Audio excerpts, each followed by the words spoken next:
9:30, all girls and boys in 3000 should check in at the clerking area at this time.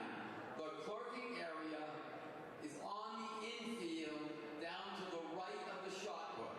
So all clerking for the running events will be done at the table to the right of the shot put area on the infield.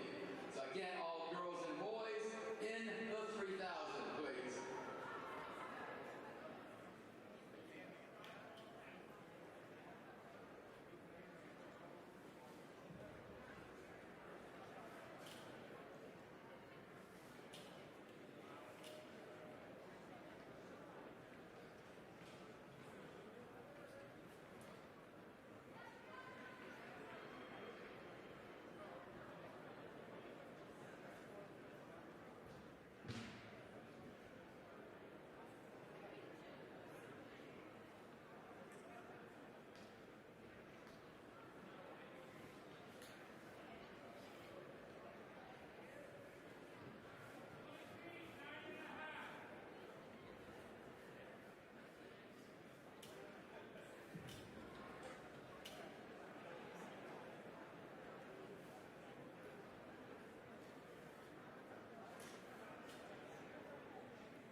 stand where I am.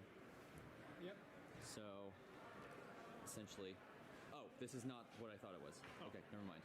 So, Well, I know how to operate this. yes, you do know how to operate this. So yeah, so basically, you want to try to get, probably during sprints, you probably want to be about,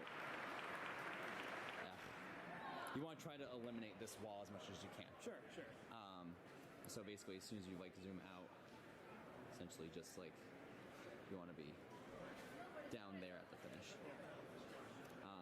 Because what I'm going to be doing is I'm going to probably be using mainly yours and Lars's shot during the actual race, and I'm going to be using that finish line camera for the replay. I also, this is just as a state champion myself. Yep.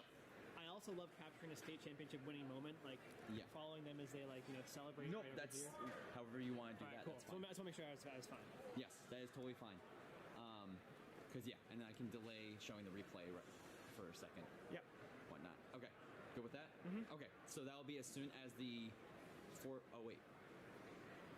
What are we starting with? 3K? Girls 3K? 3K, yeah. Okay, so we're doing normal meet Yes. order. Holy crap. Yeah. That's so weird. I'm so And the 4x8's already done. I know, so that's like really throws me off. I'm like, oh my god, wait a minute. We're doing normal meet order. This is weird. Okay. So after the 3K, you're coming up here. Yeah. Okay.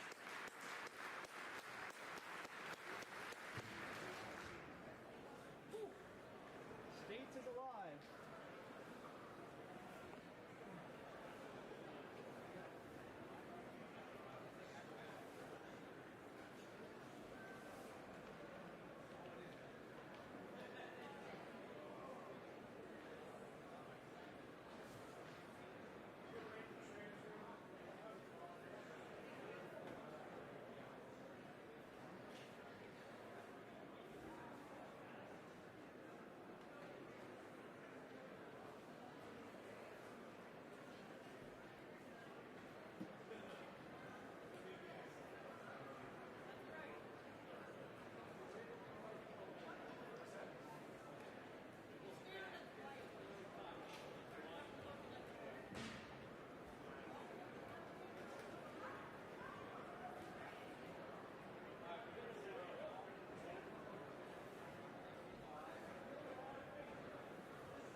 Could the Summersworth coach please report to the announcer? I'll be up near the finished area.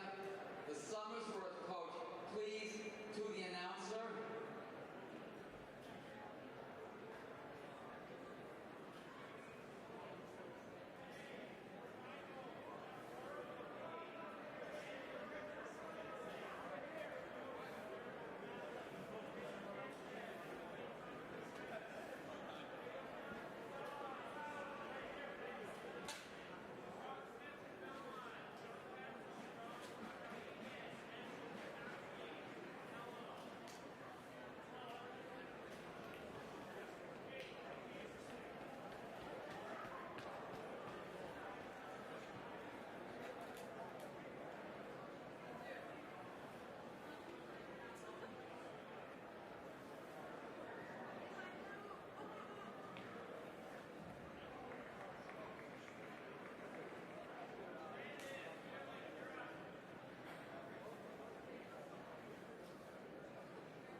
This is New Hampshire Track and Field, powered by Marathon Sports, live here on the NFHS network.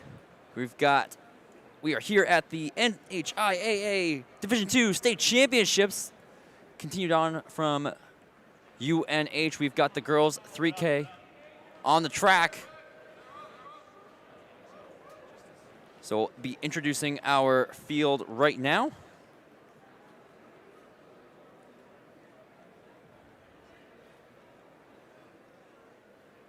So right now we have Kavanaugh of Oyster River, Roy of Oyster River, Stewart of Hanover, Houle of Oyster River, Bezanson of Oyster River, Hardy of Hollis Brookline, Flanagan of Campbell, Hale of Coe-Brown, Bauer of Hollis Brookline, Zadakis of Coe-Brown, Travis of Coe-Brown, and Davis of Kingswood.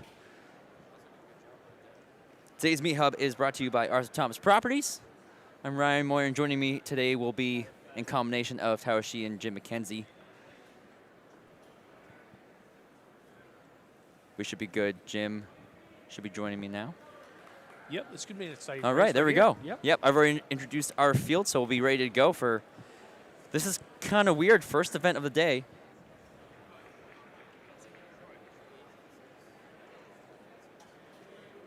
Oh, looks like we don't have Neely Roy. Thank you, Yeah. Tyler, for pointing that out. We got sickness going through the Oyster River team. Yeah, seems like, we were just talking about Clapp. Not going to be competing today. But they've got enough weapons that I mean, they've got to the Holy Grail today. Kenzie Cook's got this record 9:57.73 set last year. Olivia Kavanaugh comes in with a 10:35. But that's tough. They're going to basically lose 8 points right there. Yep. It's not off. Yeah. But again, you've got you got enough other athletes firepower in there that should be able to reach into that top 6 for sure. But nothing's guaranteed here. We've seen that over the years. But usually your guarantee races are the races that are on the track that don't involve hurdles. Everything else, you never know. Yep, it always varies. You never know. There's so many factors that really come into it all. So we're here coming through right around 41. And this is a little different starting off with a 3K. Yeah. This year because we already had our 4x8s and high jump. Yeah, already got out of the way. So probably a little bit of a shorter day, but yeah, and more beneficial to the distance runners that got to run last week on the 4x800. That much, a lot of times some of them wouldn't have run on the 4x800. Right. Yeah.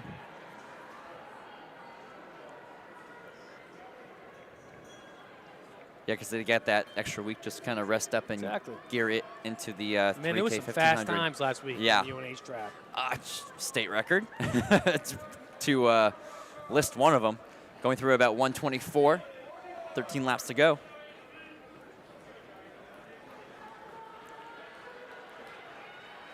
So pretty strung out here. Kavanaugh taking the lead as she's got Stewart right on her back. And it looks like everybody's kind of content where they are right now, as they should be. This is kind of where you just feel it out, see where everybody's at. I feel like we're going to see a lot of movement as we get closer to this middle part of the race, though. Already see it now. Kavanaugh looks like she's opening up just a little bit.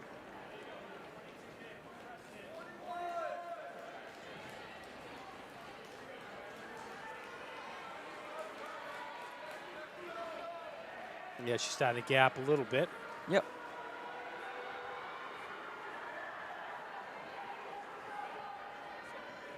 Actually, the field's starting to spread out, so that's usually a good indicator that the pace is being pressed. Yep, exactly. Yeah, Kavanaugh was feeling out those first couple laps, and then she started pressuring it right as she was coming around.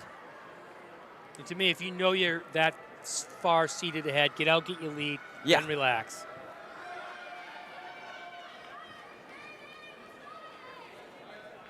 Yep, and right now it's just a really strung out field. Nobody's really pushing for position right now. Everybody's pretty content.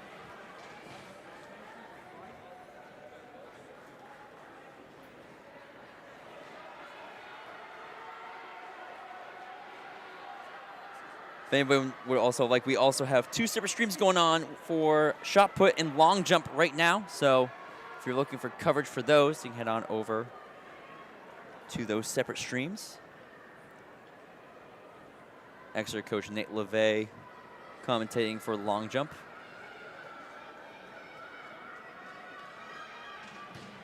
Neely Roy in second place. Haley Bezinson third. Jerry Houle in fourth. So Oyster River right now has got 3 out of the top 4 positions. So that's a good point haul right there if it stays. Yeah. Exactly, and that's what we just talked about.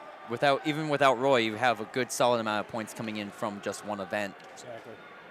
Because they have the depth on both sides, but really on the girls' side. Yeah.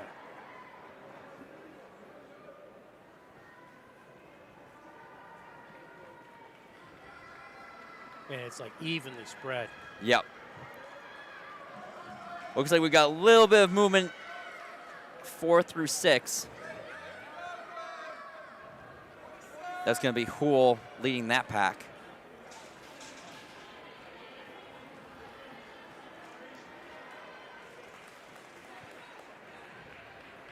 But right now it's Kavanaugh's show.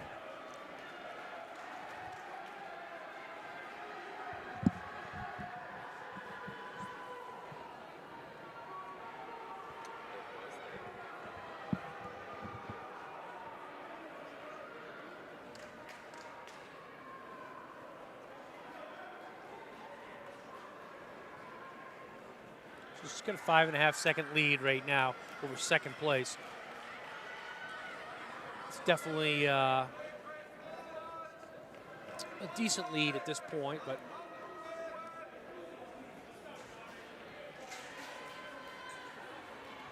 And Kavanaugh is now coming up on lap traffic here.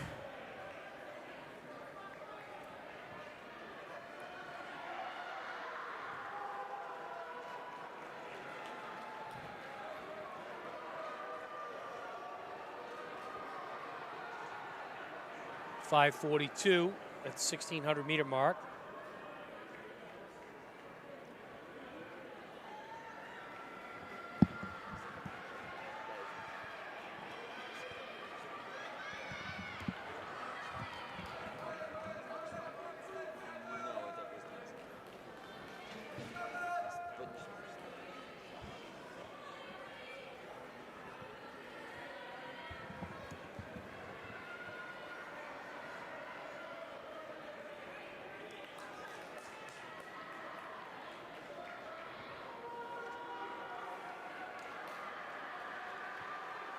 All right, Kavanaugh is coming up.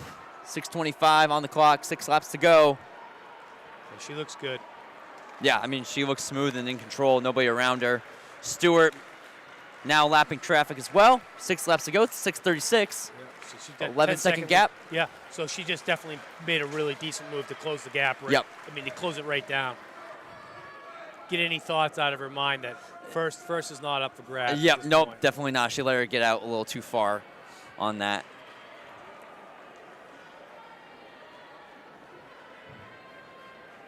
I mean, if we're looking at seat time, Stewart came in with 11:10, so that's a pretty significant way back from Kavanaugh. 5 laps to go, 7:09.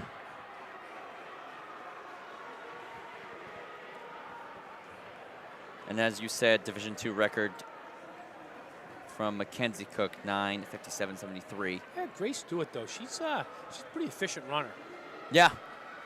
Nothing wrong with what she's doing.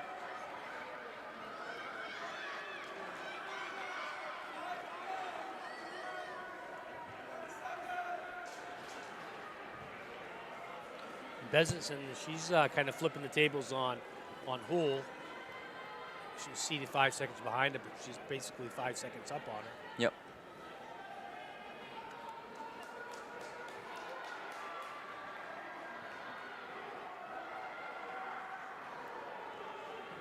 So now with 800 to go, Kavanaugh still in the lead. She comes up on more traffic, so now she's just gonna.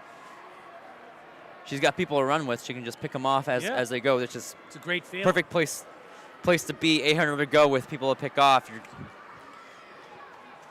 legs got to be feeling tired at this point.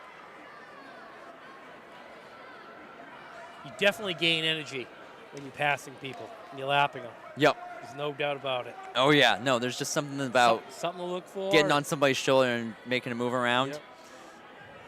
No matter if you're lapping them or not, Well, there's just something about it that really gives you another burst. I think that's what propelled that Exeter girls team last week, the 4x800. They had those girls getting the handoff when they were fresh, when they already had the handoff, so it forced them to run against somebody who hasn't had a lap in their system yet. Right. Lap or two. Yeah, especially when those lap teams tend to pick it up a little bit Exactly. more too, because they know they're lapped down. Yep. So they're thinking they really got to go. Right. So definitely gives you a jolt of energy. But this is going to be a really good energy right now coming up because you got all these. And then you add, the way you do it is you pretend that they're part of the race. You know what I mean? That they're ahead of you. Yeah.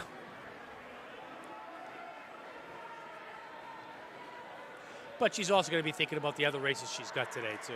Because she's still 3 more, right? Yeah. The thing is, you got to remember, she's competing against the other girls in Division 1 for her placement to go to New England. That's and right. And also her seeding for New England. So she just can't cakewalk it and then say, oh, well, I want to be in a fast heat at New England. No, you got to go out there and run a fast time to be in a fast heat. Especially if you're in Division 2, because you don't know what anybody's going to run in Division 1 yet. That's the kind of disadvantage here with having that first session is you have no idea what your times are to beat. While Division 1, they're going to come in knowing, okay, I got to run this time. Exactly. In a lot of years, it makes a huge difference. Yeah. That was a bell lap for Kavanaugh. She's still got more people to run against, and now she's got a whole corner to herself.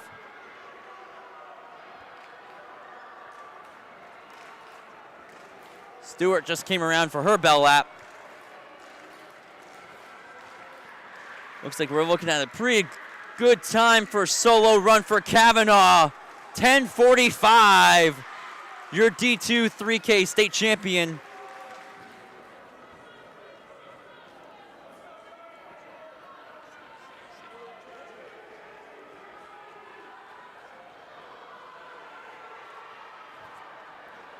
So we'll throw that up there once official time comes in.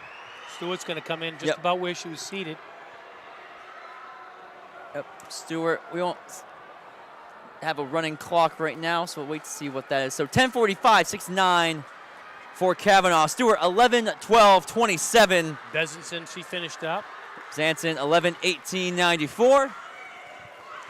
And we just had Hardy. Hardy had a good one. 11:26:71. So Oyster River didn't get the haul that they thought they were going to get. Nope, definitely not. Flanagan, 11:31:47. Hill, 11:31:72. Yeah, Houle fell off quite a bit in those last 2 laps. 11:32:53 for Houle. Zadakis coming around, followed by Bauer. Yes, that is Zadakis. 11:55:96. I think we have one more lap for Bauer. Then that was Travis.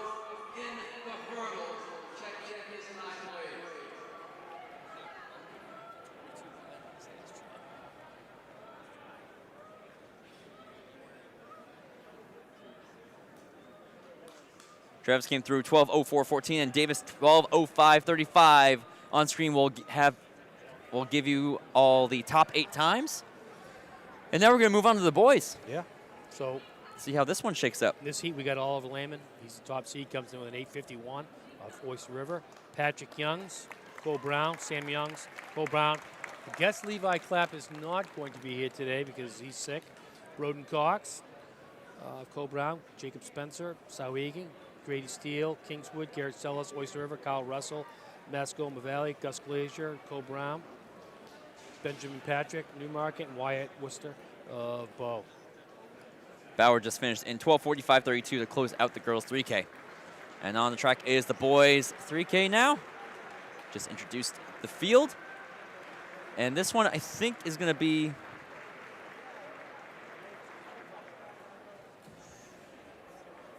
a little bit more competitive up at the front, I feel like.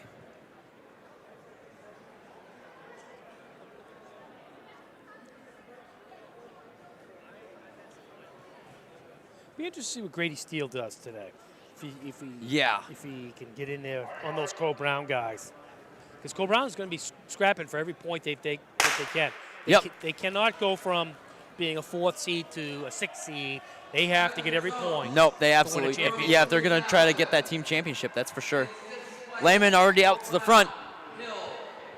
Cole Brown boys kind of blockading the rest of the field. It looks like Cole Brown's going to hold serve. Russell's trying to go around. That they got to get. Oyster River's going to get the points today. They lose points. Levi Clapp. Yep. You know what yeah. I mean? So that's a huge drop. That's actually probably a more devastating drop for the boys' side. Exactly. Coming through around 35. From Oyster River, sophomore Olivia Kavanaugh. That is good to mention. Just a sophomore.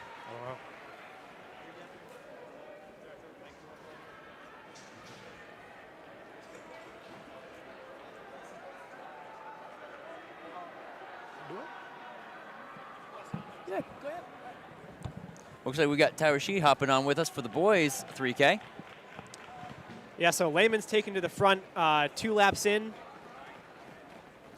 So he is the top seed, but not by a ton. Yeah, he came in with 8:51. That's always a tough position to be in when you're not a heavy favorite, but you are a favorite where everyone's kind of marking off of you to start the race. Yeah, it looks like Cole Brown's kind of creates a little bit of a wall here. Yep, so we're going to have Patrick Youngs in 2nd place, and he's the only other guy seed under 9 minutes, if I'm correct. On Yep. that. Yeah, so you have Sam Youngs and Broden sitting in 4th and 5th.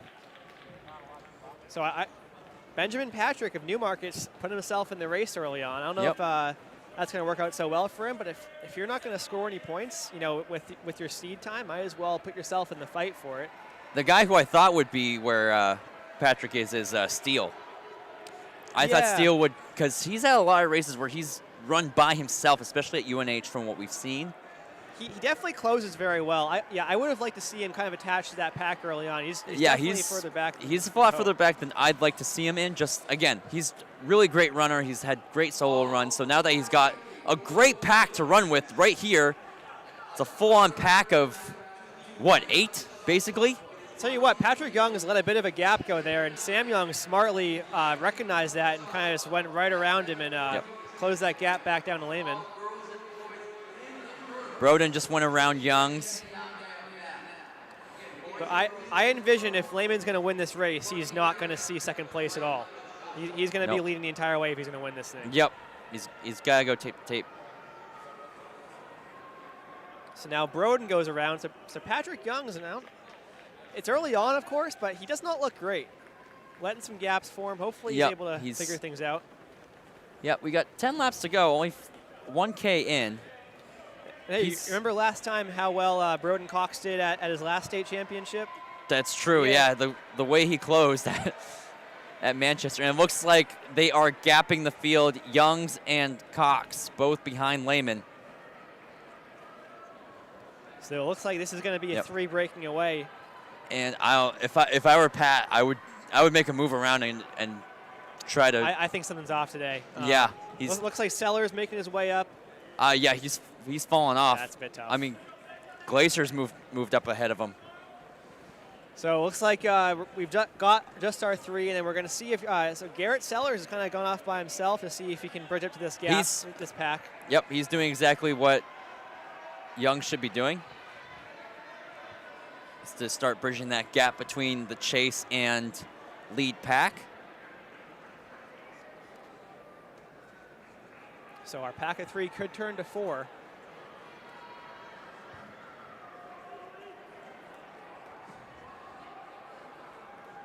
So we come through the first 1,200 meters, 1,400 meters.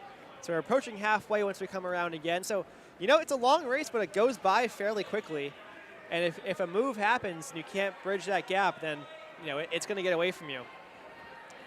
So it looks like Sellers was trying to get up with them, but they've started pulling away again.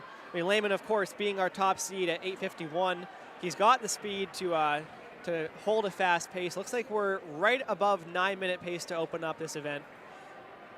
Reminder, a lot of these guys are going to be doubling back for the 1500, but I think, in my opinion, you race to finish as high as you can the race you're in, and the only time you should ever really be going easy, you know, for in an event is if you are a heavy favorite and you know you're going to win either way. So now it looks like our top two are sort of pulling away now, as we do have Lehman and Youngs. That's Samuel Youngs. Broden Cox, a little bit of a gap towards him, but it's not enough where he's out of the race yet. Just needs to kind of focus up and make sure he's hanging in there. Yep, so Youngs is now... kind of on the shoulder. Yep. Getting right there. Letting Lehman know he's there. Sellers by himself. Now we have Steele moving up. So Steele's now in 5th place. We've got now Greg Hall joining us.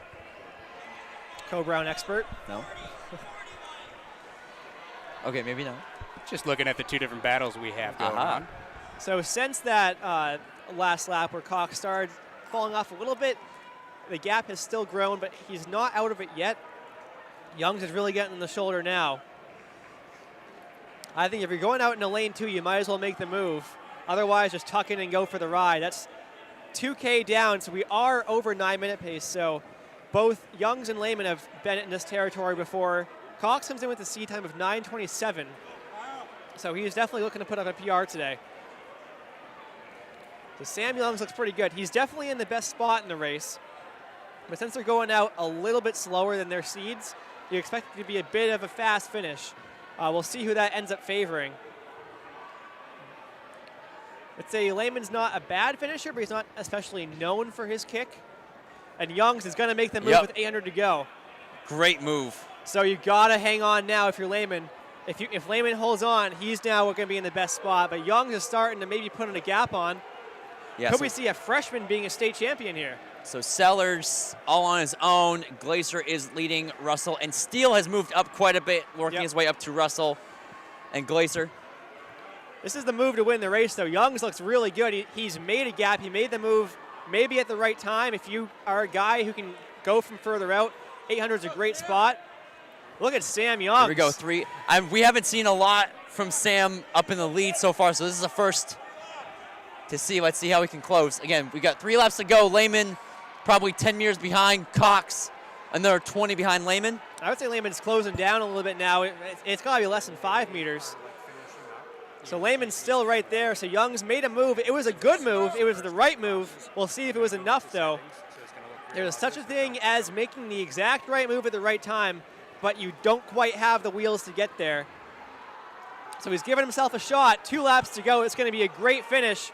Ollie Lehman's right there. Yep, Lehman's trying to get back on. 7:57. This could be a big run for Sam Youngs if he comes out and wins his state title. Lehman still has an eye on him, but he hasn't closed that gap down yet. Yeah, that'll help make up for the points. So, unfortunately, his brother Pat is out. Yeah, that happened a long time ago. I Unfortunately, I didn't catch it, unfortunately. There we go. Lehman starting to close the gap now. So the Oyster River Bobcats going around the Co-Brown Bear with a lap to go. Or is it not? Youngs with a phenomenal move to fend off that lap traffic. Lehman's on the shoulder now. Youngs goes to the arms, changes gears. Can Lehman hold on? For a freshman, that is phenomenal recognition. That's a move that you see from a vet. Lehman's fighting as hard as he can now. Lehman's now going around. Does he have the speed? This is where the experience comes in. Lehman knows Lehman had the strength. how to kick here. Youngs, what a phenomenal fight Youngs put on. Lehman has got the strength. Any better. Youngs could not have played that any better. No, it's just his time will come. And his time will absolutely come. Lehman, your state champion, 9:01.14 unofficially. Followed by Sam Youngs. So 9:01.27 officially for Lehman. Youngs, 9:04.37. Is Broden Cox finishing up? There is nothing to be upset about from Youngs on that. He had a phenomenal fight in him. Cox in 3rd. Sellers, great run for him. He fought hard. Yeah, I mean, he was basically solo for most of the time as soon as that pack of 3 broke away. Yep.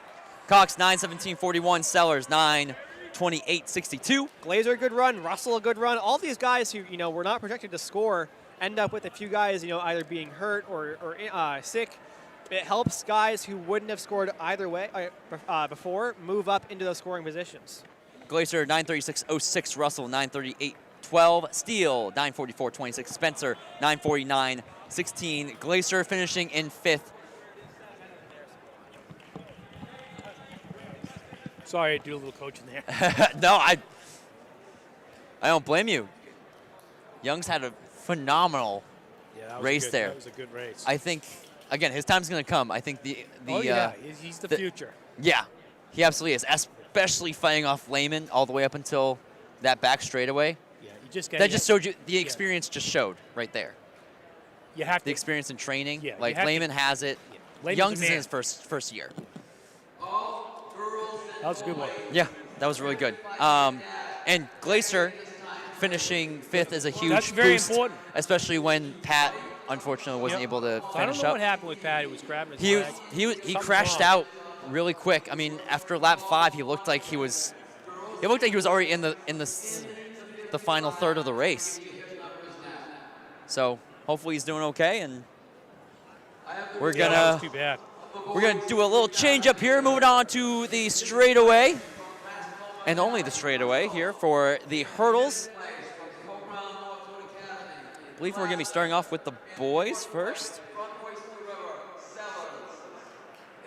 Yep, we'll be doing the boys hurdle prelim. Man, that was good. Yeah, that was so girls had a And Bowden Cox Tape-to-tape went out run. there, chopped off 10 seconds, and he's sick. You know what I mean? oh yeah, Yeah, so- no, yeah, sickness You is never going know. around. You just gotta step up.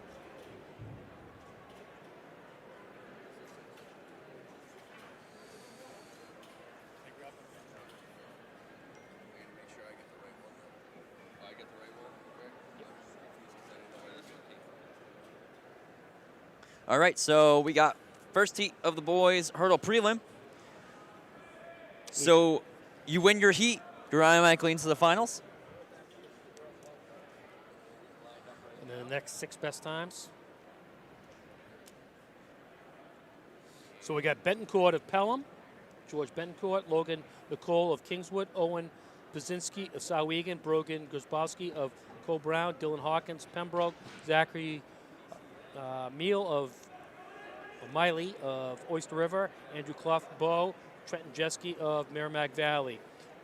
Big Grabowski comes in with an 8:02, so maybe we'll see him go on to 8 today. It would be nice. Yeah, I mean, have to. Yeah. I think that's what has to win. These hurdlers. This is we say this year after year after year.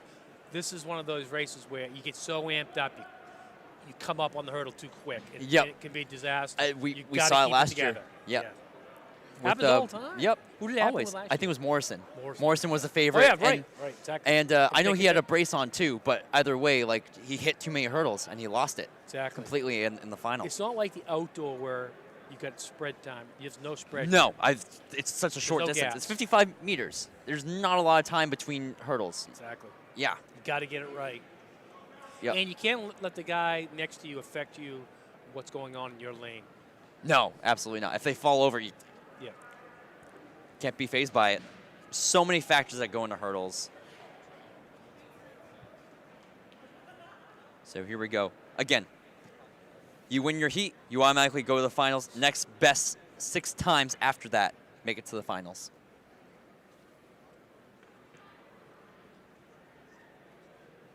Here we go.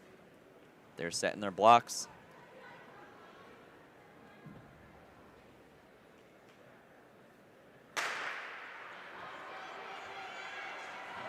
And we're off. Looks like Grzbowski Oh yeah, he's got it off to a today. significant lead. He got it there. Nice. Yep. Yeah, like I said, Stepped up.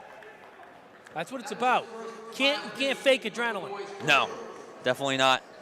So he gets that in 7.89. Hawkins 8.54. Pasinski 882, Clow 883, Nicole 921, Betancourt 948, Jeski 953, Emil 995. So those top guys, all those top guys, had fastest time of the year. Yeah, best time to do it. You Yep. do it in the prelim, get yourself in. There's no room for error. You have to do your best in 2 different hurdle races. You can't do it in just one. Next heat, we got Dawson Meehan of Prospect Mountain, Devin Gomez, Halls Brookline, Orlando Wandel, Somersworth, Brady O'Connor, Pelham, Jacob Gonzalez, Sanborn Regional, Eden Whitman, Merrimack Valley, Griffin Beckman, Co Brown, Sasha Artis of Belmont. 829, Brady O'Connor, number 2 seed today, and he'd be in lane 4.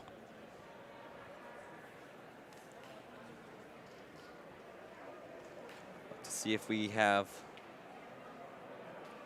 bubble time. Nope, don't see one. Division 2 record 749 by McFadden. State record 734 by Powers. Some great names right there.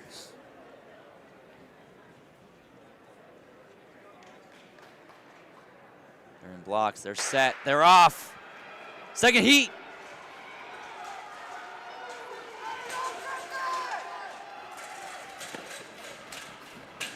Here we go. Let's see what that time is. Round 8:24, officially 8:29 for O'Connor. Gonzalez 8:42, Wandel 8:96, Whitman 9:29.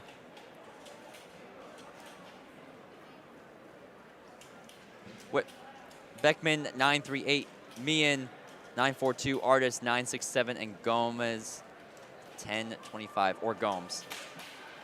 And that's going to do it for the boys' hurdles. This is not going to be like the regular season schedule. We're going to go straight into the girls' prelims. We're not going to do the usual break of 5 minutes, then go into the finals. We're going to do prelims for both hurdles and dash. And then we'll move into the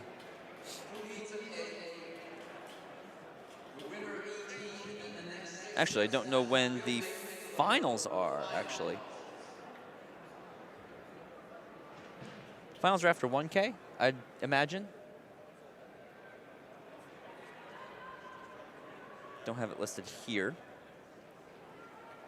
But we're moving on to the girls' hurdle prelims. We'll get the finals heat for the boys as soon as it's available. All right, in this heat, we got Delilah Bristol of Sanborn Regional, Maya Ellis of Belmont, Nora Pelletier of Kingswood, Avery Baumgart, Oyster River, Ava Milley, Pelham, Grace Southworth, Guilford, Addison Waters, Epping, and Daphne Henriksen of Kearsarge. Baumgart comes in with an 8.60 top seed on the day.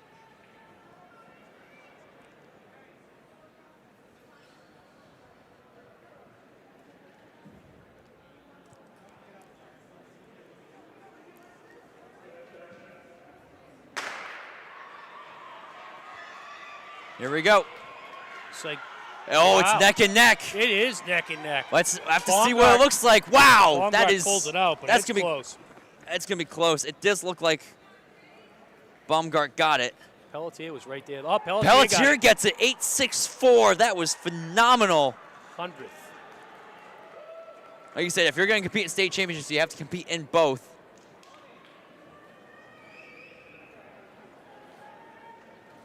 So Pelletier took that 8.64. Baumgart 8.65. Millie of Pelham 8.78. Ellis of Belmont 9.64. Bristol Sanborn Regional 9.64. Southworth 9.73 out of Guilford. Henderson Kearsarge 10.12. Waters of Epping.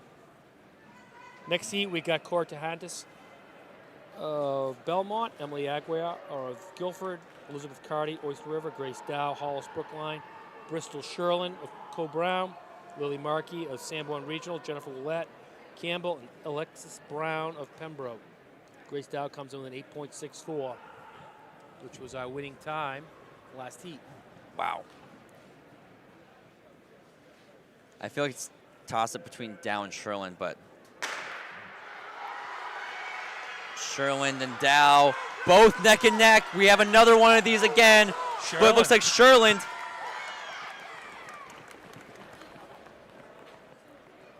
So Sherlin takes that 8.52.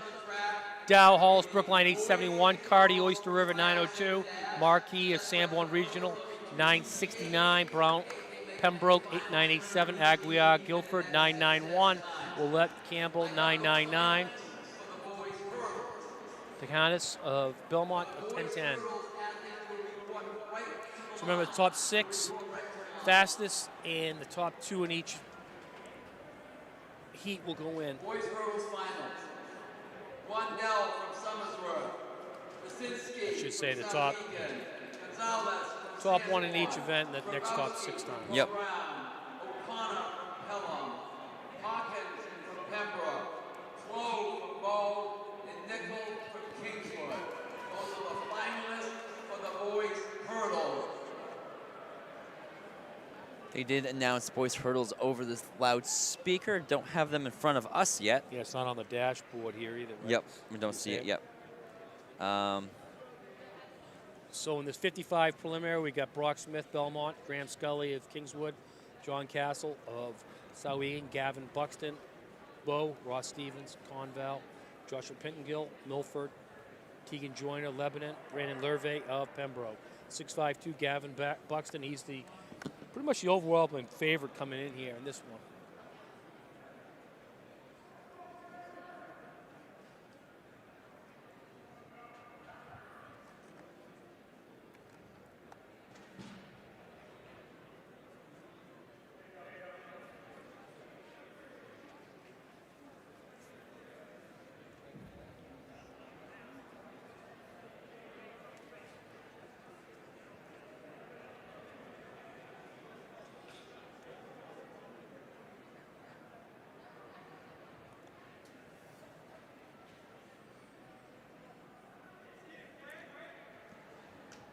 Looks like we got some sort of card down there.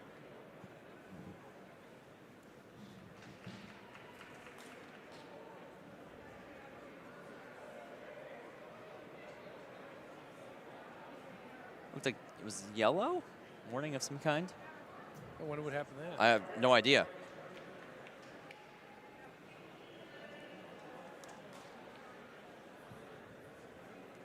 I mean, Penningill didn't have his warm-up shirt off, and it seemed like they were trying to get him set, so maybe it was a warning of delay. I don't know.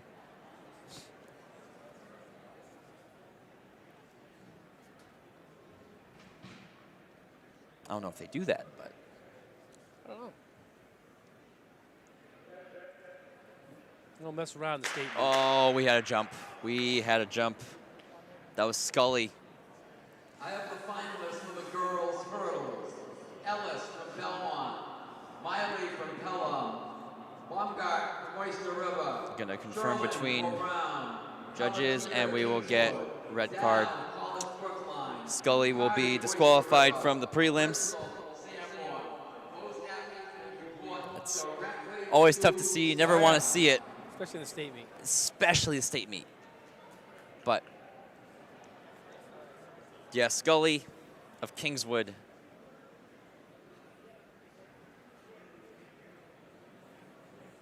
Is disqualified for a false start. So now we're down to 7 in this heat.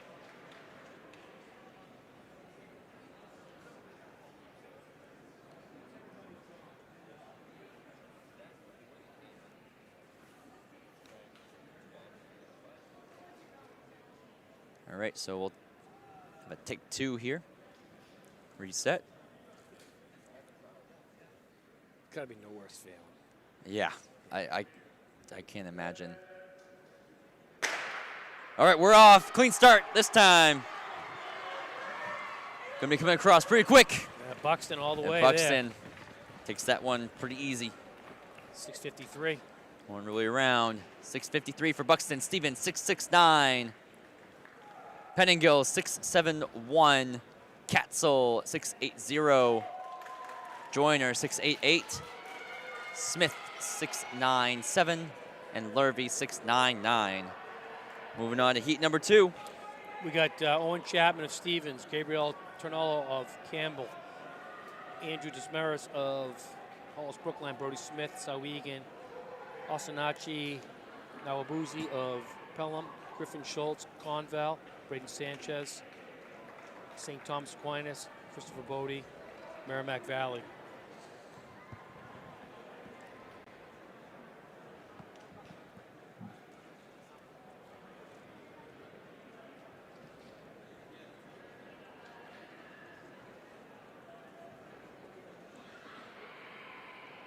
If you want to catch some more live coverage going on, we also have coverage happening over on our Instagram, NHXCTF. You can head over there to catch some of the interviews of our state champions today.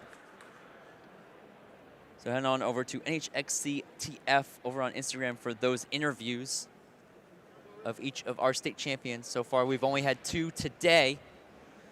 You can check all the interviews from this past season as well as last week's state champions in the 4x8 and high jump, as we now set up our second heat of the boys 55-meter dash trials.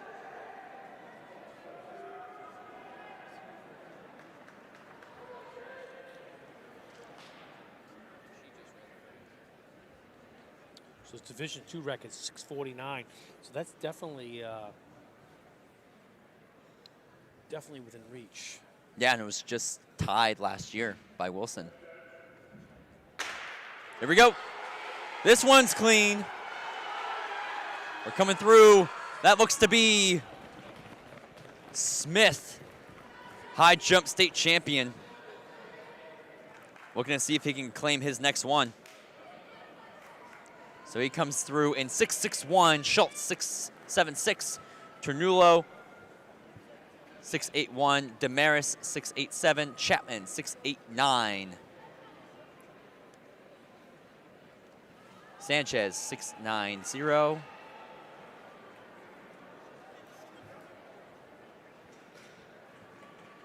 Gonna be close between Nwabwi's and Bodie. We're gonna get the girls set up. Okay, on the girls' Nwabwi side. 6.90, Bodie 6.91. Go on ahead. On the girls' side, we had Katarina Hutt, Portsmouth Christian, Maya Ellis, Belmont, Lila Fitzpatrick, Cole Brown, Ava Lacasse, Belmont, Julia Ferrer, Kearsarge, Riley Hawks, Cole Brown, Ariana Dart of Sauhegan, and Livia Ward, Wallace Brookline. Ava Lacasse comes in, big time favorite, 7:38. And defending champion. Yeah, she's real good. Yep.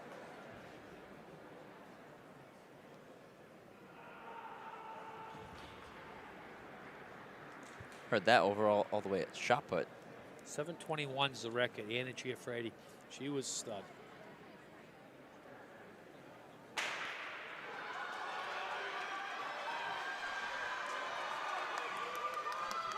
That's tighter than I And thought. Lacasse, it is prelims, but definitely a bit tight.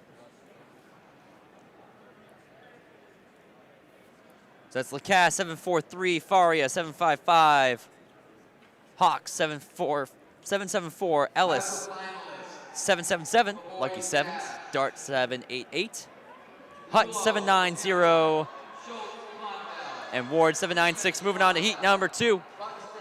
Heat number 2, we got Jaslyn Curry of Cole Brown, Hannah Young, Belmont, Elizabeth Cardi, Oyster River, Grace Dow, Hollis Brookline, Mason Sawyer, Guilford, Jenna Burkett, Kearsarge, Lizzie Bristol, Sanborn Regional, Sylvie Wamberg of Portsmouth Christian.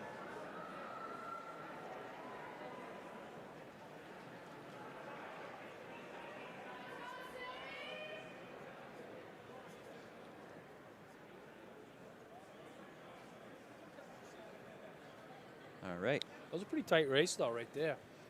You know, after first place, they were Yeah. stacked in there. We'll see. You have to run a good time to get into this final. Yeah, you'll have to. I mean, you've had to in the last 3 of these.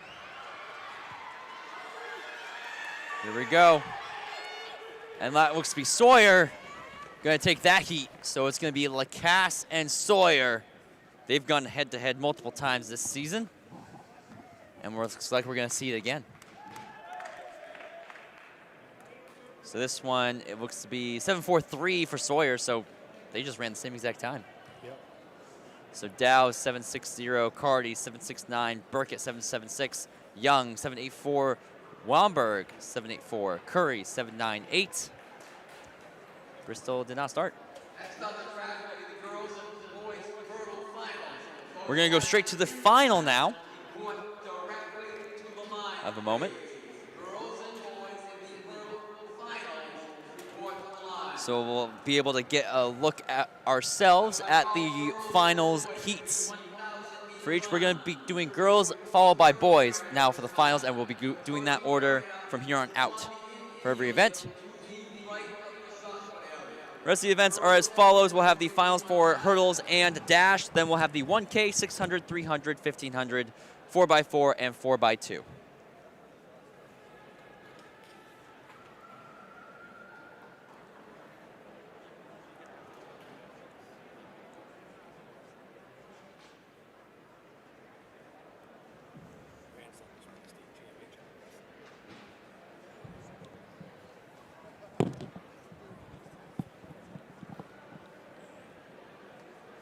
I have the finalists for the girls 55 meter.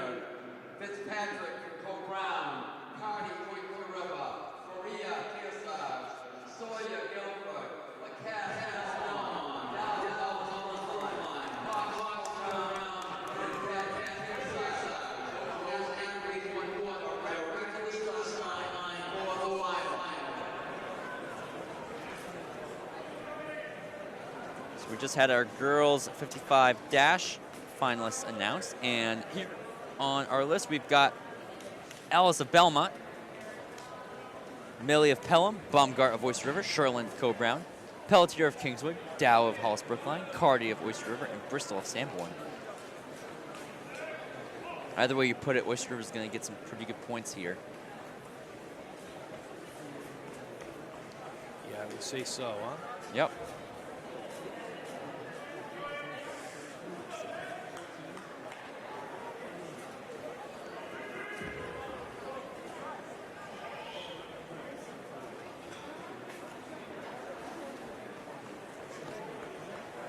Sherland and Pelletier are your prelim winners. Baumgart not that far behind off Pelletier. She just lost out by a hair. These finals should all be pretty darn close. I wouldn't say anybody has it for certain. Yeah, it's going to be a good one. Yeah. This may be the closest of the finals, I would think. Yeah. Sherland looked good in that Well, last one. Sawyer and Lacasse actually might be pretty close Yeah, too. that's Yeah, good. those two will be close. That's two good athletes right there. Yeah. And they're no strangers to facing off against each other. But here we go. Hurdle finals for the girls.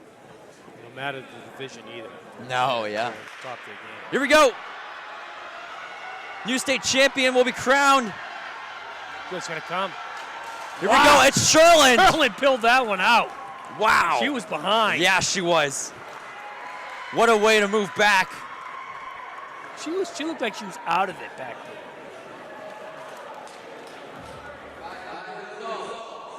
So here we go. Sherland 850, your Division II state champion. Pelletier 862, Dow 870, Baumgart 873, Millie 877, Cardi 826, Bristol 944, Ellis 979. As we get the boys hurdles all set up on the track. Yeah, when I looked down there, I was like, she's out of it. She made up some serious ground. Yeah, that was an impeccable effort by her. She saw it, and I can't tell you how hard that is over hurdles to do that. Yeah. That's To make up what she. yeah, to make up the amount Maybe of I ground was that she seeing it did. wrong. I don't know. But it looked No, to she me was behind. she was behind Yeah. a decent amount. I wouldn't say she was The inside lane had the lead at Yeah. one point, it looked like. Yeah, I wouldn't say she was too far out of it, but she was out of it enough where it was didn't think she was going to get there.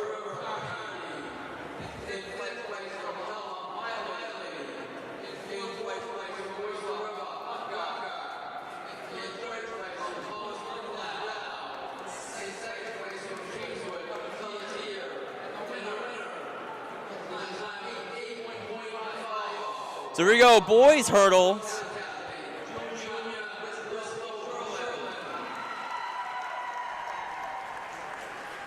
We've got Wandel of Somersworth, Pazinski of Sauhegan, Gonzalez of Sanborn, Grzybowski, Coe Brown, O'Connor of Pelham, Hawkins of Pembroke, Clow of Bow, and Nickel of Kingswood. See if the big Grzybowski can pull this out.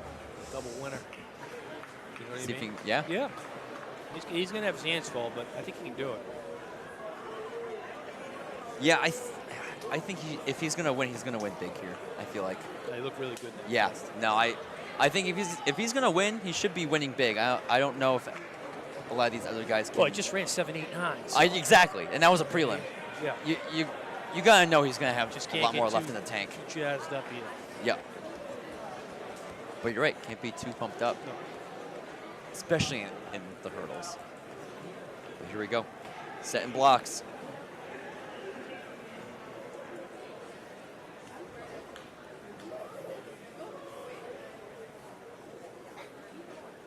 Silence comes across the field. Clean start. Good to go, Grzybowski. He's good. He's got the lead. He's got it, man. He's got it through, and he's got it. He won by over a stride. Grzybowski is going to be your state champion. Co Brown taking both hurdles state champions. That's a good way to go as a team. Here we go. 7.96. Your state champion, Grzybowski. O'Connor, 8.20. Gonzalez, 8.32. Hawkins, 8.52. Clow, 8.64. Pasinski, 8.76. Wandel, 8.85. Nicole, 9.72. Getting those hurdles off the track for the dash finals. Well, it's his first time breaking 8. And he does that. And then He does it twice. Then he wins the state championship doing it again. Yep. If you were going to do it, this was the stage to do it. All right, girls dash final. We have Fitzpatrick, Cope Brown, Cardi, Oyster River, Ferrier, Kearsarge, Sawyer, Guilford, Cass, Belmont, Dow, Hollis, Brookline, Hawks, Cope Brown, Burkett, Kearsarge. You can say one of the races of the day right here. Oh, yeah. And I mean, Dow has her plate full. She just got finished with the hurdle final. Yeah, that's a tough comeback. Yeah. Not a lot of time, but I still think it's between Sawyer and LaCasse. absolutely, it's between those two. I'd be impressed if anybody else is able to throw themselves in there. Here we go, clean start. Maybe we'll see a sub 7:30. Yep, here we go, Sawyer and LaCasse. Here we go, it's going to be tight. Wow. I think Sawyer got it I can't by the tell lean. You. I can't tell you on that one. We'll look to see what the official results are. Sawyer gets it, 7.36, LaCasse 7.38. We'll look at the replay. Here we go. Fitzpatrick 7.54, Faria 7.58, Dow 7.6. Look at the replay right there. That's the lean of your state champion, Macy Sawyer. Dow 7.60, Hawk 7.73, Burkett 7.74, Cardi 7.76. That's a heck of a battle. That was real good. Yep, the lean. All came down to the lean. Fitzpatrick bounced back. Yeah. She did well. Cobrown snagged a lot of good points here in the sprints. And I don't think they're going to be done. Okay, in the finals of the boys, we got Gabrielle Torello of Campbell, Griffin Schultz, Conval, Ross Stevens, Conval, Kevin Buxton, Bow, Brody Smith, Souhegan, Josh Pettengill, Milford, John Katzel, Souhegan, Andrew Maris of Hollis Brookline. Buxton's overwhelming favorite. I would imagine. I think Stevens could get into the mix too. He just the only thing with Stevens, he just doesn't have. There's not enough room for him to. No, he's much really better in those long sprints. Yeah, his get top the jets going. He needs more time to get that top speed going. 55 is enough. Maybe in the 100 he'd be doing better, but even in there, Yep. it's tough See if for his him. adrenaline level. You never know. Sometimes you get the jump. One guy gets too complacent in the box. Here we go, clean. We're underway. Buxton pulling away. Easily. Comes through easily. And it was Smith. And there we go, the excitement of Buxton. Wins it, your state champion of Bow, 6.52. Smith, 6.64. Stevens, 6.67. Schultz, 6.69. Penningle, 6.74. Katzel, 6.75. Ternulo, 6.78. Damaris, 6.94. All runners under 7. That's going to do it for short sprints for the day. In Division 2, we now have the girls 1K coming up on the track.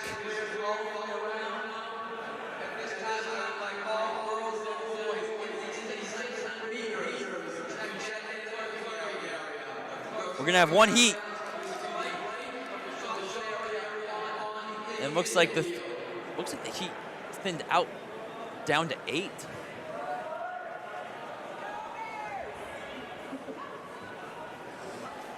Yeah, so it looks like we have Cook of Oyster River, Reardon of Hollis Brookline, Bell of Hanover, Lovett of Co-Brown, LaPointe of Hollis Brookline, Sixton of Milford, Davis of Kingswood, and Short of Monadnock.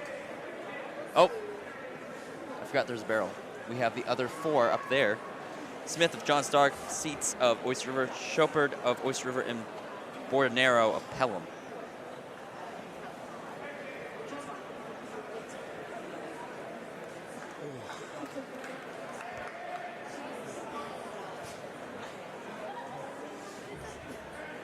Tyler Sheedy joining us back with the girls 1K. Here we go.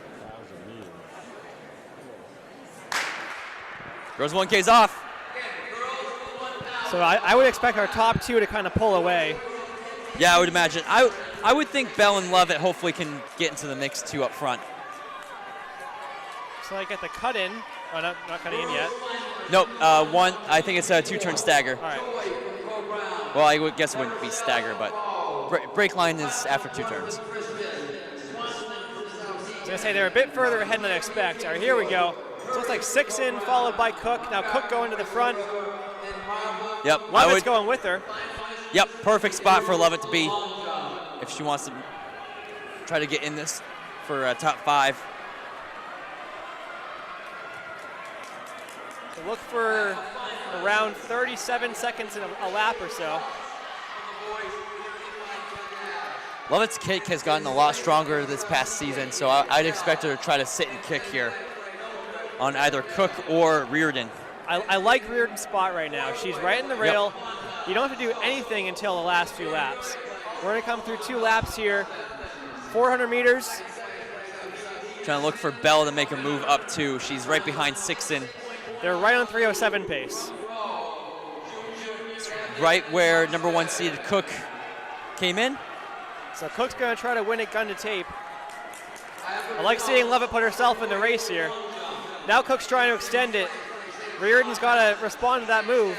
They're halfway through the race now. Yeah, they've responded well.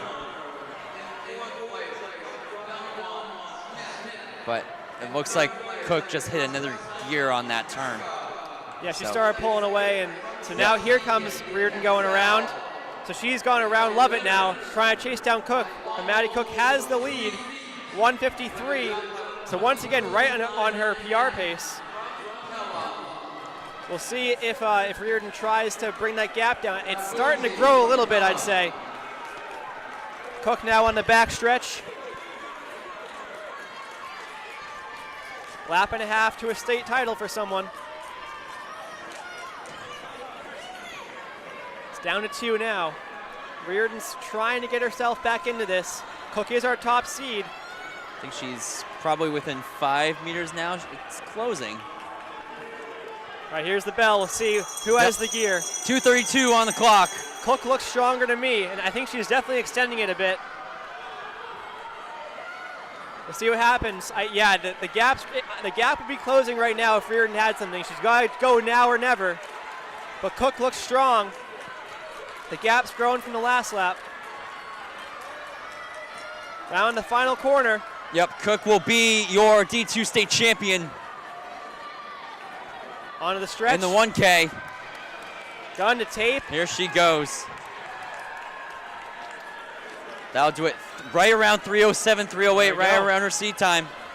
She won't hit just on there. 3:07.92, your state champion, but can't. Huge kick north. Madeline Smith Cook. for 4th. Almost said her sister's name for a second. Reardon 3:11.23, Lovett 3:13.29, Smith 3:15.69, Sixton 3:16.14, LaPointe 3:17.87. Bell 3:19.43, and Short 3:20.50. Those are your top 8 in the girls 1K. We're going to move on to the boys. Huge run for Nora Smith of John Stark, coming all the way from 9th place to finish 4th. That's the big thing that happens at state championships. You never know who's going to get a big score. But congrats, Maddie Cook. Great run. All right. So moving on to the boys 1K. Division II record 2:27.62 by Gleiser. State record by Redmond 2:27.20. Also unofficially, I believe that would be Redmond's record is the facility record here unofficially. Has not been updated. Yeah, Redmond has that? I'm pretty sure that the No, Redmond is a state record. yes, but I'm pretty sure the facility record here, specifically at Plymouth State, that's the fastest time run here. Oh, oh, that makes sense, I suppose. Yeah. But Redmond ran that state record at New England's, though.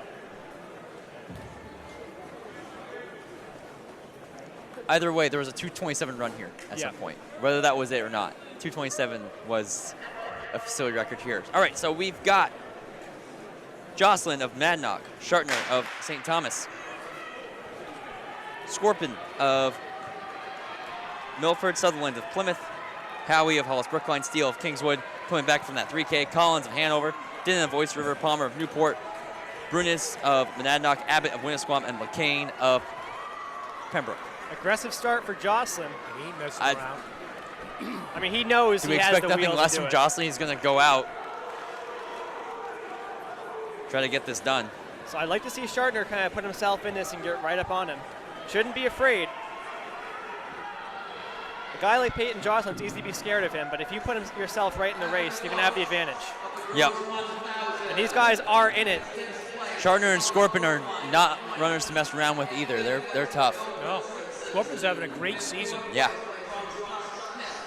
I mean, I think that build-up started really last season. He had a great 800 last year. All right, so they're all marking up, so all in a line. Right around 61. And Sutherland's right in there as well. So Jocelyn's not gotten away yet.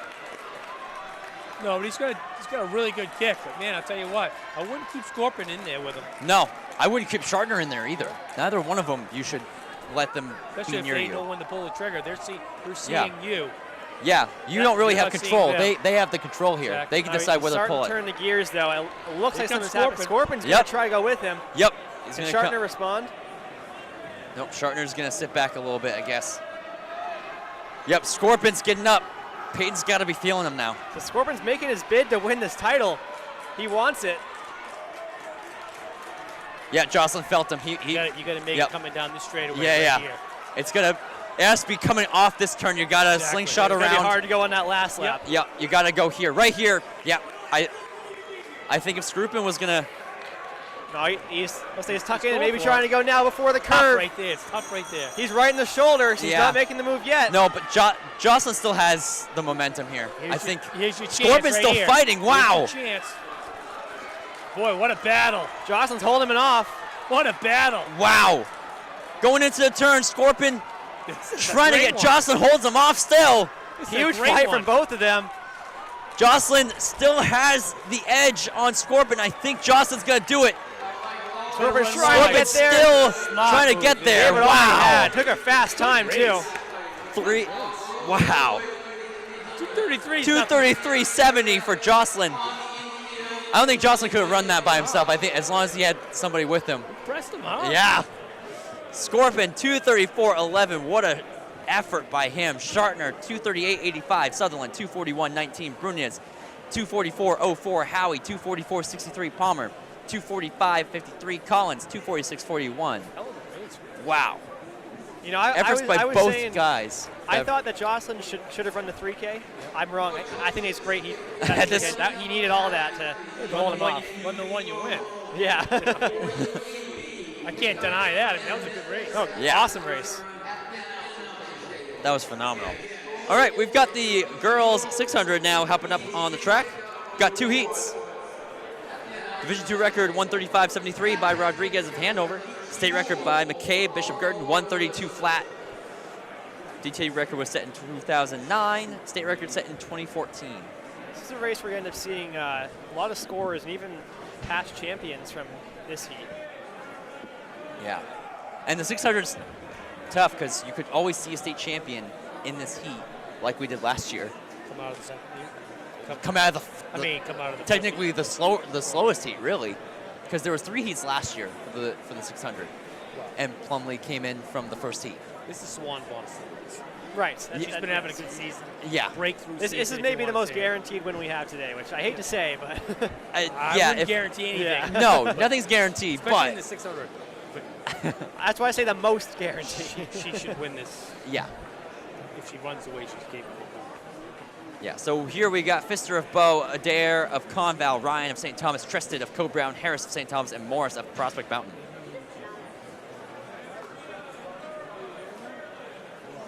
Here we go. Start in lanes. Yeah, and usually if you do win this heat, you end up getting around 4th, 5th place.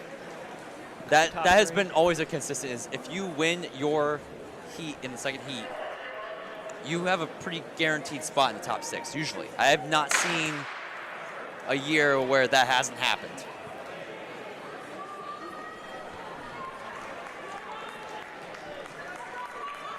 So staggers for the first 2 turns. Yep, 2 Looks turns like stagger. on the inside, Scanlon of St. Thomas is being pretty aggressive to start.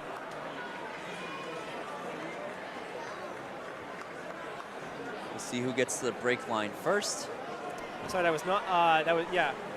That's my bad. It's against the Conval's next heat. Adair. Adair, there we go. It's looking at the wrong heat there. Yep, they're coming through right around 33. She's got a great start. Yep, that sets them up for a good time. I would say you probably got to run 147, 146 to try to sneak into that Sounds about right. top 6. So Trested also is in a good spot, trying to hunt her down. Yep, so we've spread out now as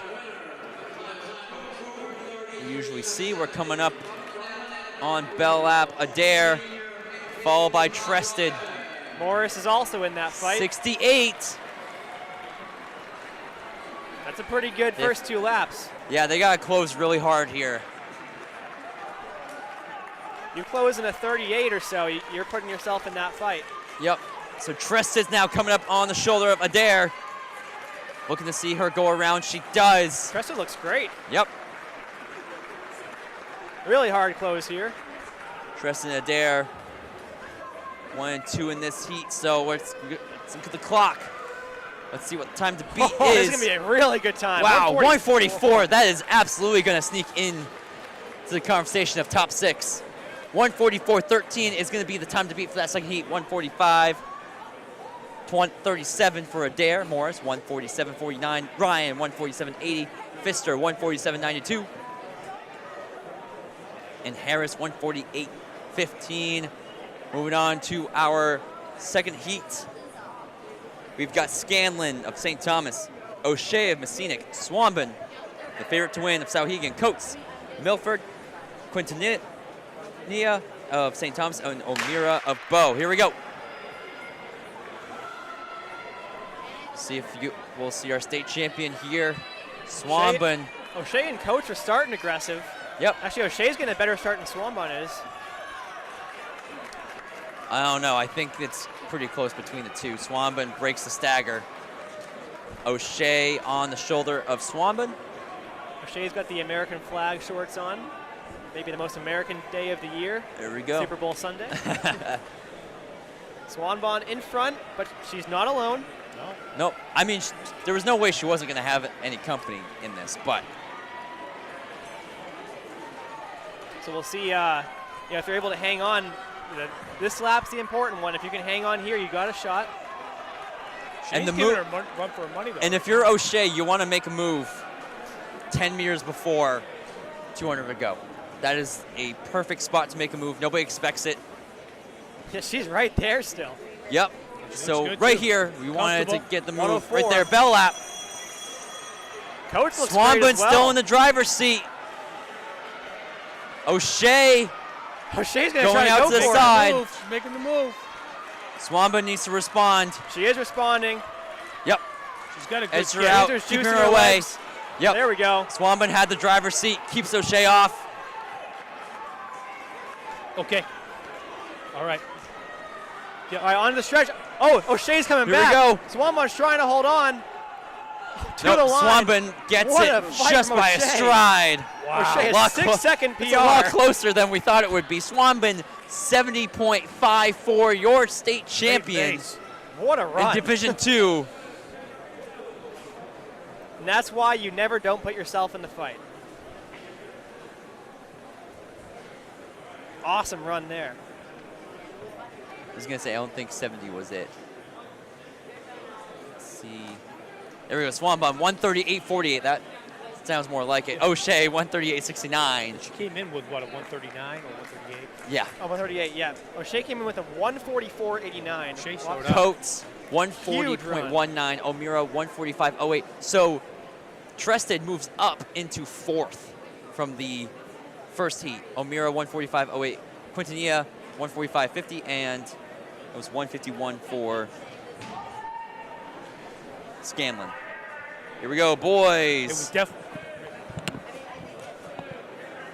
Boys, 600 meters. First heat, we got Furland of Lebanon, Petersons of Pembroke, Abbott of Winnisquam, Bonifato of Oyster River, Satco of Coe-Brown, and Baker of Coe-Brown. So again, this will be the one to watch out for. I like this heat. Abbott and Bonifato are ranked 0.01 seconds apart for our top two seeds in this heat.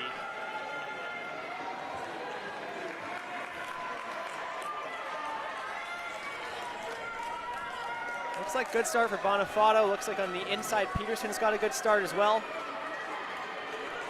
Maybe even on the outside. I believe that would be Baker or Satco. Yep, coming Yeah, around. So Satco. Satco takes the lead at the line. So I talked to him earlier. He wanted to go 329s.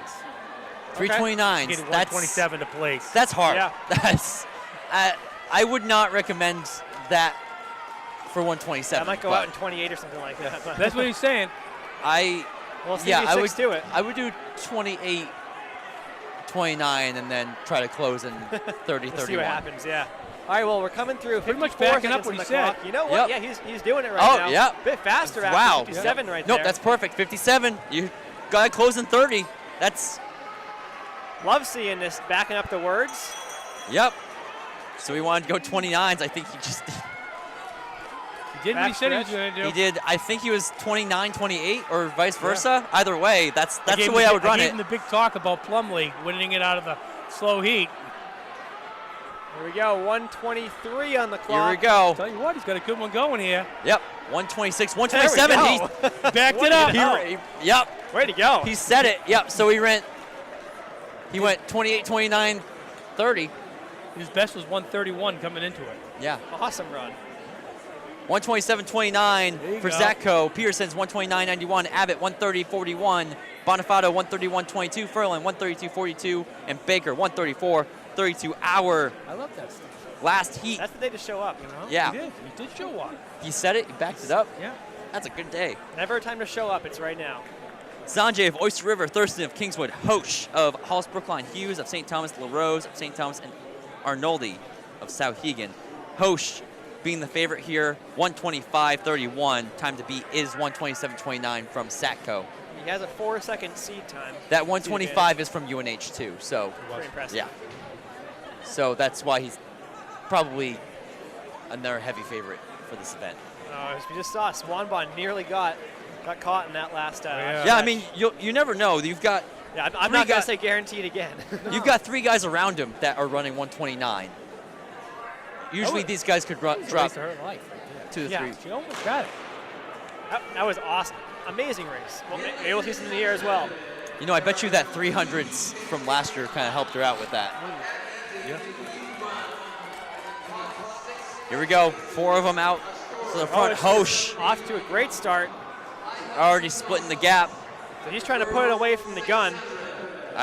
If you're running 125 at UNH, you would be. He was just 100% doing his should be. best to shadow him. The 2 St. Thomas boys are They're second not. and third. They're not letting them go. Yeah, Hughes is right there. Along the back stretch, Oh, we're halfway through. He feels them. He's looking over his shoulder already. Wow, he's right on the back. Let's see what we come through here. Here we go. This is where strength comes in. How strong are you? Now, what kind Last of fight lap. does Hughes have? They're right on pace for about 125, 126. Hosh is still looking over his shoulder. I wouldn't worry LaRose about is it. coming up too. Look at LaRose right here. Oh, Hosh comes does the not move. have it. Hosh is dying out. I would say actually Hughes is just powering ahead. He's coming back, though. Wow. No, But nothing left. Hosh lost Not it. enough. Not enough. He lost steam. Huge run for Hughes. Phenomenal Wow. finish.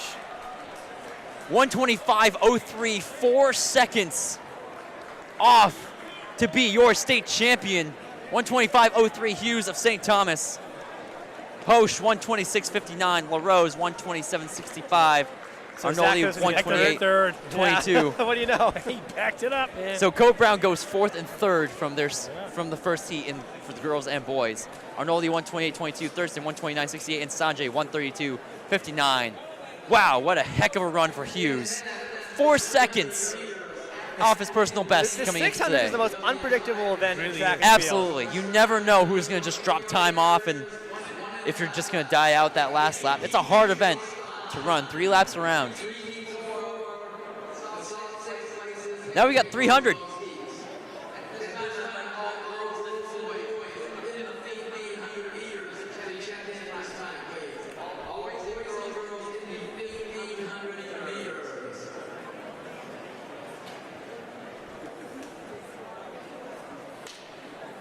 All right, we're getting ready for girls 300. Keep forgetting to mention Division II and state records as we go. Kennedy of Lebanon, 39.99 for Division II record. Harriet Barber, state record, 39.11 set 2 years ago now. That's Queen Harriet. Green hair. Oh yeah. Unsurprising she has that one. All right, so we've got 3 heats of the girls 300. Got Trudell of Bow, Rivera Taylor of Monadnock, Cubero of Kennett, Williams of Winnisquam. I think that's the first time I've said Kennett today.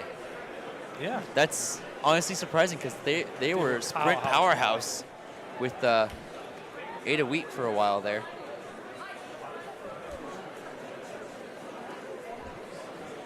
Seems taking a minute to get the start line over there. Yep. We gotta roll the speaker all the way over.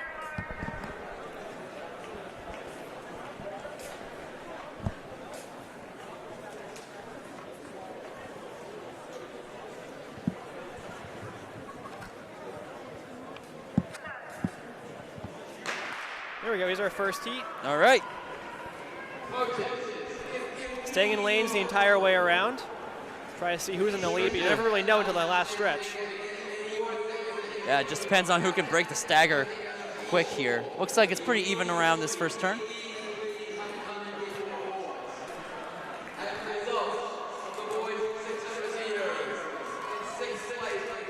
Looks like maybe on the outside, Cubero is moving into a good spot.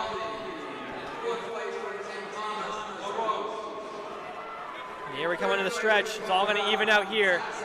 Cubero leading over Williams, then Rivera Taylor. Cubero, though, all the way to the line. So, hey, Kennett getting their first win here. And that's going to be, we'll see if it's under 45 or not. Didn't see the time on there. Wait to see. Waiting for results. We see order, not necessarily times. Yep. 44. Hey, 44.99. Just Awesome. under. Nice. And then Rivera Taylor 45.77, Trudell 46.17, and Williams 47.04. 44.99 is a great way to start, and that's going to be the time to beat for these next 2 heats. That's definitely, I'm sure she's really happy to get underneath that mark there. We're on to the second heat. So second heat, we've got Curran of Sauhegan, Carr of Lebanon, Wamberg of Portsmouth Christian, and Faria of Kearsarge. Got some returners coming back on the short sprints.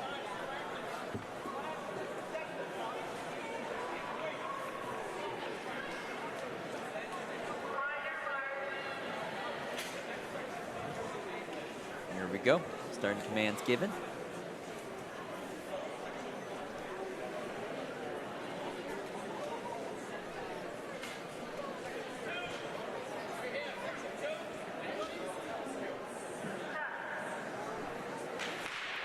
There we go. Second heat is underway.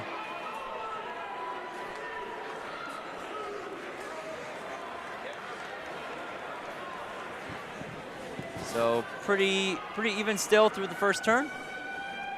Yeah, and at this point, everyone's kind of perfected, getting to the peak of their season.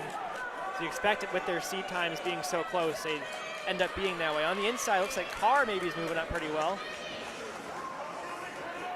Carr breaks the stagger. She's coming up on the inside of Faria. Whoop, looks like Womberg responds. Yeah, Womberg wants it. 3 girls down the We're line. gonna go Faria 3 maybe wide. now. Faria sticking to the line. She's going to get there. She gets there to win this heat. I think she was seeded 8th coming into this. She's going to be scoring some points there. Yeah, 43.86 Womberg, 44.02 Carr, 44.49 Curran, 44.94. That is unfortunately going to knock out Cubero from scoring. Now, lastly, we've got Fitzpatrick, Co Brown, Sawyer of Guilford, Lacasse of Belmont, and Dart of Stowhegan. Rematch between Sawyer and Lacasse. Sawyer's 1-0 today. Sure, Lacasse wants some revenge. This is definitely Sawyer's primary event, though. Yeah, if either event was going to be the primary, yeah. Would say Sawyer's. This is definitely Sawyer's best event. So the fact that she was able to beat Lacasse in the 55. Well, we saw that a few weeks ago as well. Sawyer seems like she's kind of coming right into the right spot with her fitness right now. Yep. So here we go. Well, Lacasse got a great start there. Yep, Lacasse getting Sawyer's chased down by making up Sawyer. a stagger. Sawyer looks awesome. Fitzpatrick getting left in the dust. Sawyer and already made up the Lacasse. stagger. But has she gone too hard too soon? She's still pulling away. She's got pretty heavy lead. Does Lacasse have anything on this stretch? Down to just 2. These 2 are far and away. But Sawyer has the lead onto the stretch. It's going to be Sawyer. Sawyer's pulled away. Gets the double. Huge run. Sawyer, double state champion, 40.78. For Sawyer, Lacasse, 42.05. And Dart, 44.49. And that's going to do it for the girls 300. On to the boys now. Now for the boys, we've got Pettingill of Milford, Schultz of Conval, Joyner of Lebanon, and Buxton of Bow. Buxton, your state champion in the 55 dash. Yeah, so this is just playing with house money at this point. Interesting to see what Sawyer can do moving up the distance. She's got some wheels. Yes. Well, I She's think got all the ingredients to be like a great 800, in the long run. I would say so, yeah. Especially, at this point, being better at the longer distance of the 300. Well, she carries a short distance. That's good. Mm-hmm. She's got the speed there. Yes. When she lifts it up, you wait when she gets in college how good she's going to be. Here we go. And that looks like Schultz already great breaking that start stagger. Also on the inside, Pettingill looks pretty good. Yeah, Schultz is looking pretty strong. I would say these 2 are definitely Buxton the guys to watch. is still right with Schultz. Pettingill coming up on the inside. I mean, these 2 down the line. Schultz still in front. Wow, Schultz, great move there. 36.02 to start. There's nothing wrong with that. No, definitely not. 36 is legit.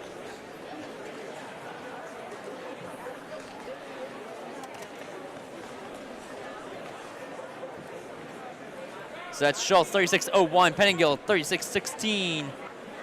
Buxton, 37.04. And Joyner, 38.45. Moving on to heat number 2.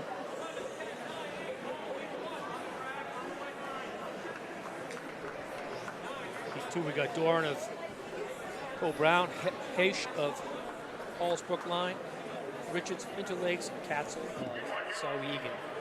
Once again, only 4 guys in the final, so there's going to be scorers in this heat. Yeah, Hosh, unfortunately, not being able to get the state championship in the 600. I'm sure he's hungry right now. Yeah. I'd say he's brought some fuel into this one. Looks like we've only got 3 in this. So it looks like Richard is not in this race. I did see him today. So I guess he's going to be out for the day. That's tough. Either way, looking on the track, looks like Katzel and Duran. Duran moving up well.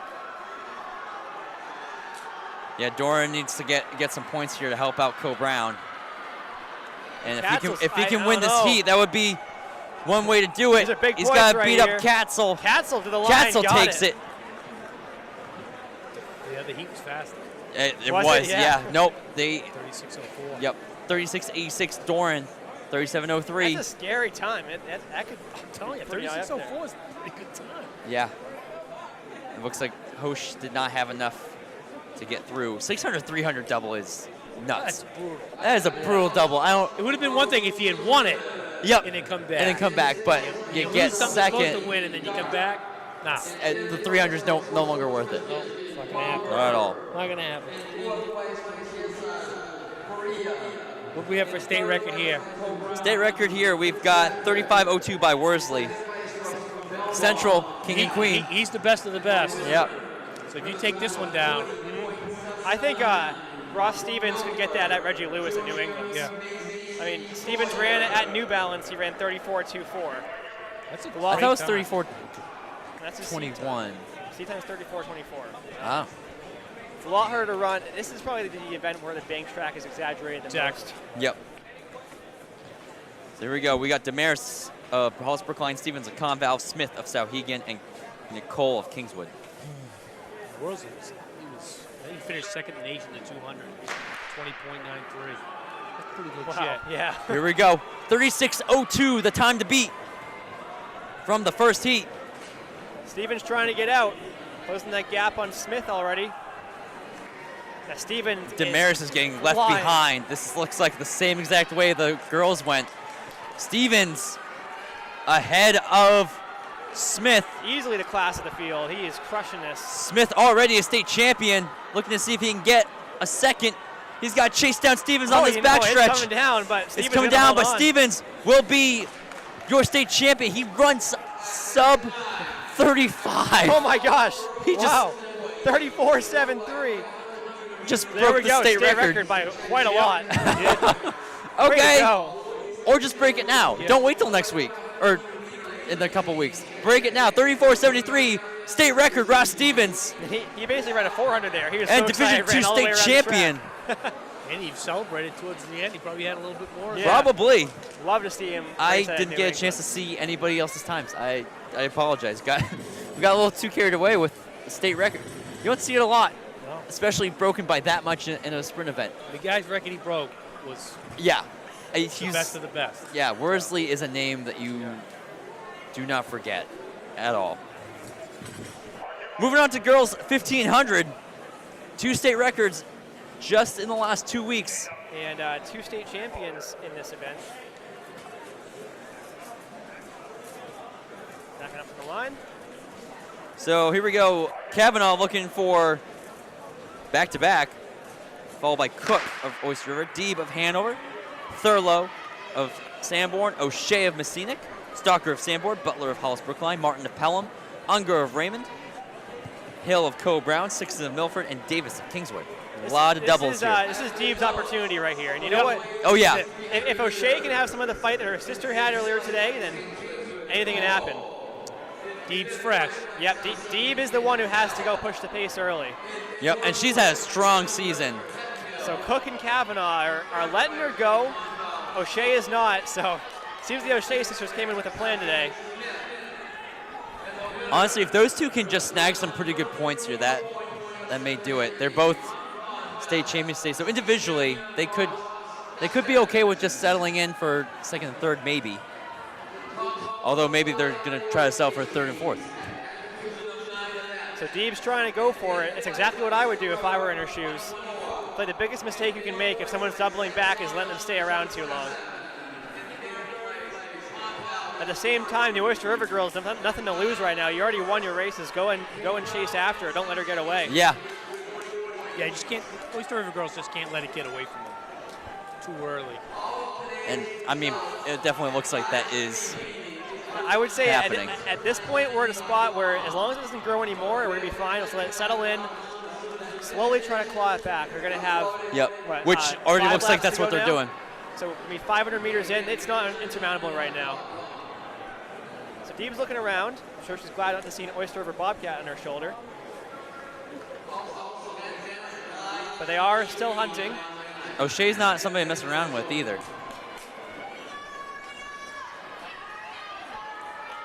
Here we go. We're going to be 600 in at this point. So Deeb's running a little bit under 5-minute pace. Kavanaugh's run 4:51. Deeb has broken 5. O'Shea is not.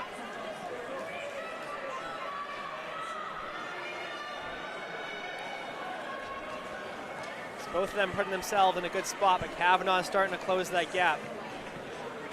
Thurlow's also right in there, right on Kavanaugh's shoulder. And Cook, 1,000-meter champion, I hope she has some wheels left to see if she can put herself in a kick for this. But Kavanaugh's had a long time to rest from that 3K. Yeah, Kavanaugh looks good. She's hunting now, like you say. Yeah, I mean, that's fine. Let Deeb go from the gun, and then as long as you don't let the gap grow too much, and you wait for her to tire out a bit, you can. The pressure's on Deeb. Absolutely, and you got a long ways to go still. 3 laps at this point. Thurlow's just going to keep it close. Yep. So they've built themselves back up. All right, here's O'Shea. So I think O'Shea recognized that Kavanaugh's coming back, and she's like, "We got to go." There we go. Right there, that move right there. Deeb felt that one. Yep. So Deeb's now. She felt that one. Chase. Now, if I'm Deeb, I'd actually probably let O'Shea take it for a moment. You want to work together if you're. I don't know if there's a word "let." I think it just got taken from her. I agree, but I think at this point she can't let a gap like that go. Look at O'Shea go. The girls are having a day today. Yeah. Yep. Kavanaugh's still right there. I just think Deeb Kavanaugh's still in the driver's seat. Deeb is looking. It's going to be a good finish. We got 400 to go at this point. And we're looking at a good time, too. Yep, 3:35 on the clock. So she's got a bit of a gap. Let's see what Deeb can do. Deeb's looking back now. It's not a good sign. Kavanaugh has let a bit of a gap grow to O'Shea. O'Shea might have a shot at this. And Thurlow still isn't too far back, but these 4 have really pulled away at this point. Yeah, haven't seen Kavanaugh be in a situation where she has to chase down quite yet, so look to see what she can do. She's able to close pretty well. Deeb is closing that gap now. I think she got a little too comfortable now. She's clawing her way back. Kavanaugh coming up. Trying to get the kick going. Can O'Shea hold on? Here we got a go. lap to go. It's going to be sub-5 for sure. Deeb and Kavanaugh going. Deeb might have some fight left in her. Look, Kavanaugh, though. I don't think O'Shea has the last few. Let's see how she responds to these two. Deeb looking behind. I don't know. Yeah, Kavanaugh goes. Kavanaugh around. Can O'Shea hold her off or find some fight? O'Shea's still there. But it's Kavanaugh. Great race. This is going to be an awesome finish. What does Deeb have? On the stretch, O'Shea's coming back. Oh, my gosh. O'Shea making a Kavanaugh comeback. fighting. She's not going to do it.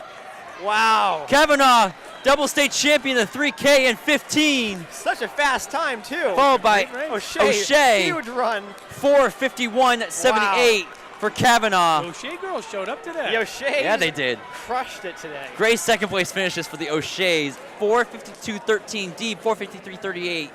Thurlow, 4:56.14. Deeb held off pretty well, too. Cook, 5:12.63. Stalker, 5:13.50. Butler, 5:14.04. Martin, 5:16.09. What did O'Shea come in with for a time? Not sure. Unger, 5:24.93. Hill, 5:28.20. O'Shea was 5:06 entering today, so that's what a run. And you know what? Deeb, not a bad run either. You can't be mad about that. Thurlow, awesome run for her as well. 5 seconds faster in her seed. Deeb, what she needed to do, she was going to take it out, the gap. Yeah, I mean, you got to Yeah. put the Yeah. hammer down. No, to she start. had to. She felt But the you know, steps. honestly though, like you can't. I mean, she ran 5 seconds, or Yeah, yeah. no, 7 seconds faster than her PR. So you can't. You know, I don't think there's much more you could have done in that situation. Kavanaugh is coming back anyways.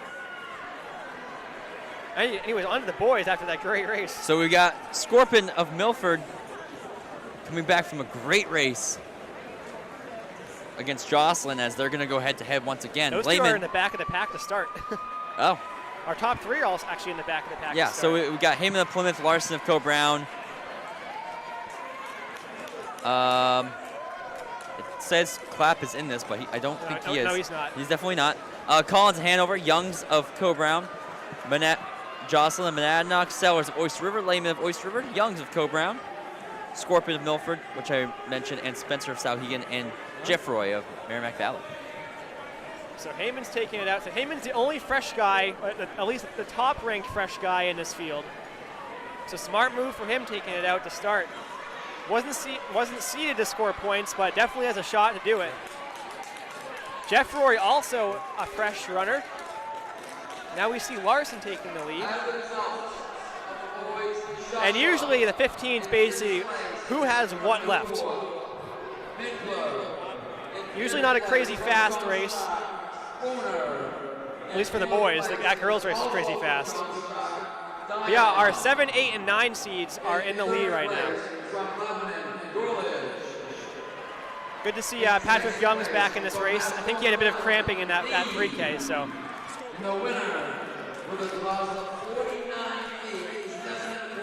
Yeah, These three are going to try to go. Yep, great thing to bounce back. Young's having a great run in the 3K. He moves around Lehman. Oh, he's moving around. Looks like Collins too. Scorpion looks pretty beat after his 1K. Lehman moves around Young's. Chaos so far. Yep, we just got a lot of movement up in that front 7. They're not running that slow though. Nope. No, they're moving good. Sorry, front 8. There's 8 of them now. Say under 4:10 pace to start. Moving around, going too wide. 3 different leader changes so far. Yeah, I mean, really, I don't think anything is really going to matter until we get to those last 2 laps or so. We'll see who's left at that point. That's when the real race is going to start. Lehman's throw himself back in for another state title. See if Oyster River can maybe. See what Youngs can do. Sam Youngs is now moving around into lane 3. Yep, so then he tucks back in behind Collins. And Jocelyn the entire time has been staying out of trouble, which I can appreciate. He knows he probably has the best kick in the field. Yeah, Jocelyn is definitely sitting back there. Can't let it get too far away, though. No, I think if I were him, I'd probably start moving up here. We're going to come to 400 left. Should be a very fast finish. You might see one of these top 3 guys have something left. Actually, you know, our top 4 are all seeded not to score coming into this, so this could be a really great finish. Larson's looking good. Yeah, he's holding on, Heyman's man. also, these 2 are kind of pulling away. It's starting to spread out enough that it could be a 2-guy race. Yep, Larson goes back up front of Heyman. Heyman's trying to move around again. It's just back and forth. Lehman's starting to move well. Heyman get to sleep in this morning. Yeah. Lehman now on the shoulder of Collins. It'd be pretty cool to win in your home track. Larson having a great race today.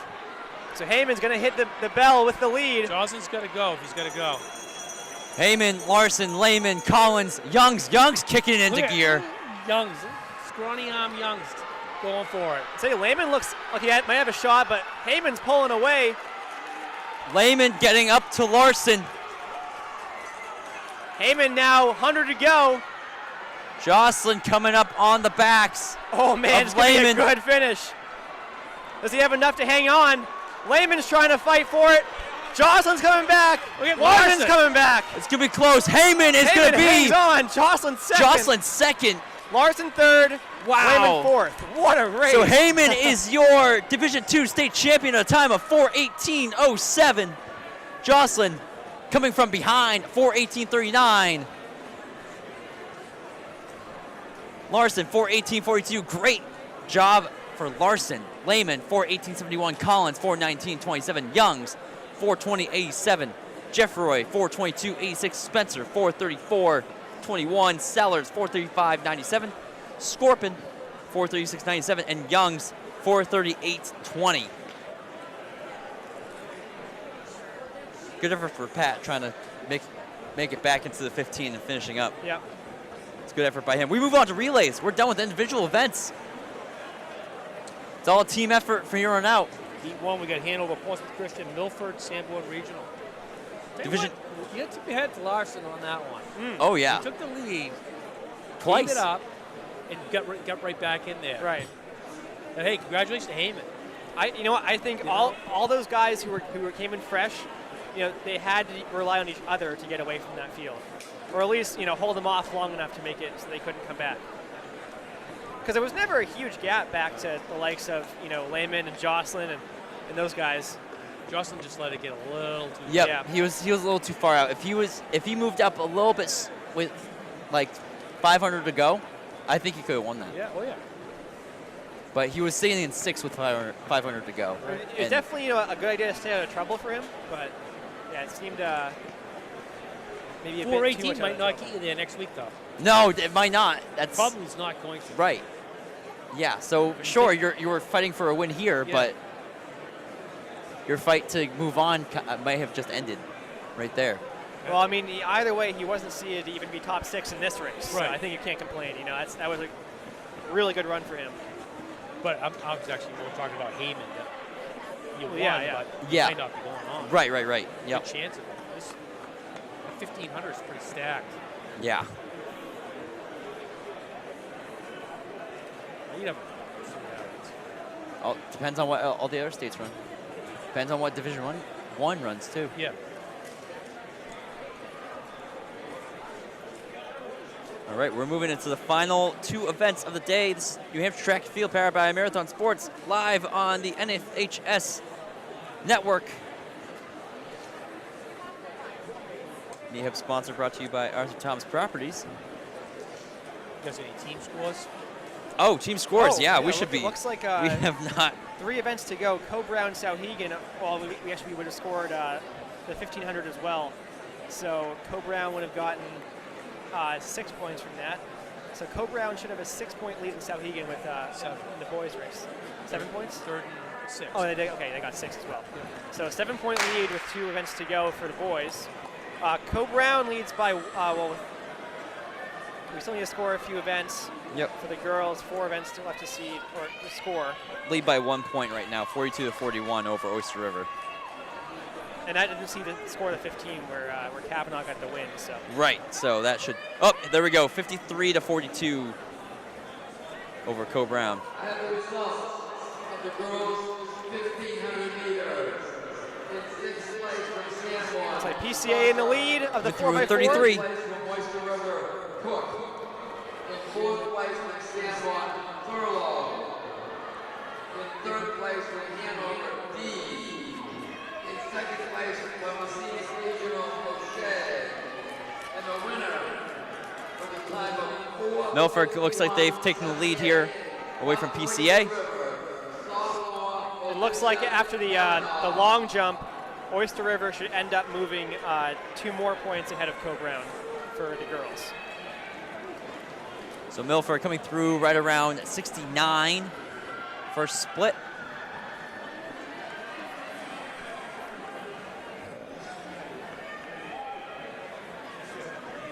So it's Milford, then PCA, then Sanborn, then Hanover.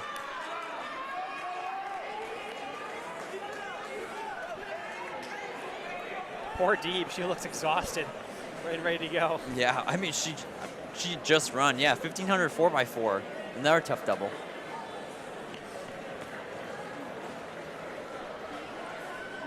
Probably a lot easier than 600 300, though. It's close.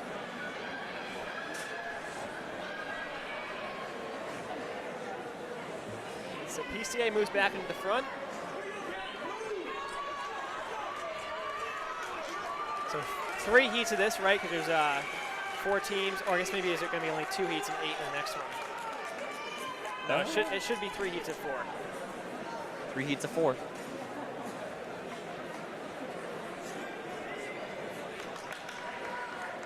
right, here we go, the handoff. Go PCA up in front. 220. 6th in for Milford coming through 222.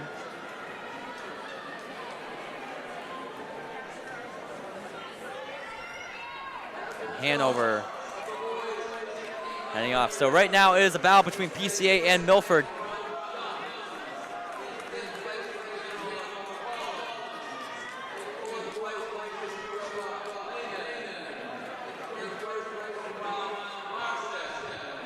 All right, so lap to go for this third leg.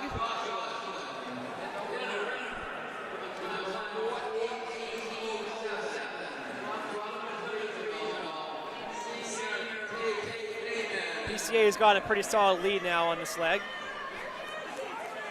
We're looking at the top seed times for this event. It would be 4:25 for Guilford. As we hand off, we're going to be the top seed time right here for PCA is 4:36.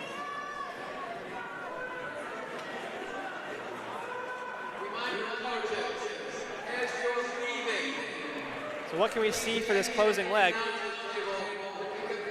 Nice leg for Sanborn there.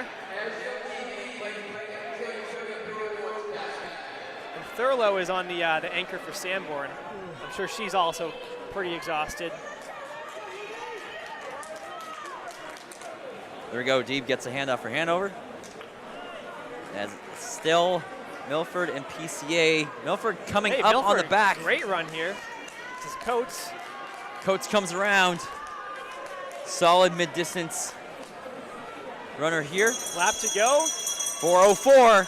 See what kind of time they can put up. If you can go around 4:30, you've got a shot at scoring. Should be sub 4:40, I would think. Definitely, definitely. 4:20 on the clock. I have the girls' scores after 10 events. In fifth place, Row 19. In fourth place, Milford. Here we go, coming around. In third place, It's going to be Milford. Coates taking the win here, 4:38, right around the time I figured, followed by PCA. Milford 4:38.23, Portsmouth Christian 4:41.49. Sanborn coming around. I like those new PCA uniforms. Pretty good.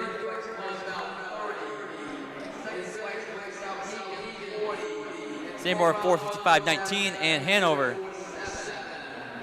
Deeb coming through 5:01.79. We got Heat 2 on the track. We've got Hollis Brookline, St. Thomas, Pelham, and Co-Brown. Poor Thurlow and Deeb are absolutely spent. Yeah. Well earned.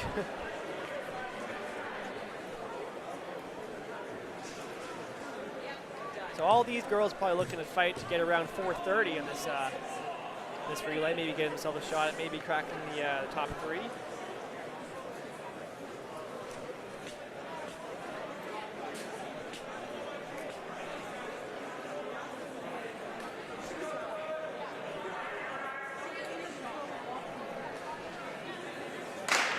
Second heat underway.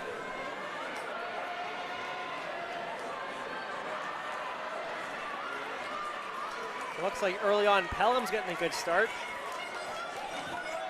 Again, the relays can never really tell who's actually in the lead because things change so much leg to leg. Never bad to get a good start though. Co-Brown's also in a good spot. So right now it's Pelham, Co-Brown, St. Thomas, Hollis Brookline.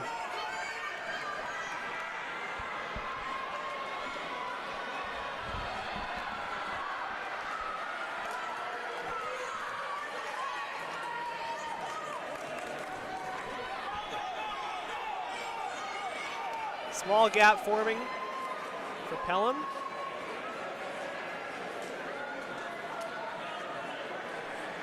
We're going to hand off maybe in front. Co-Brown's coming back now.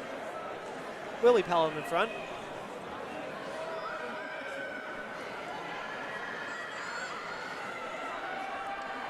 No one's out of it though.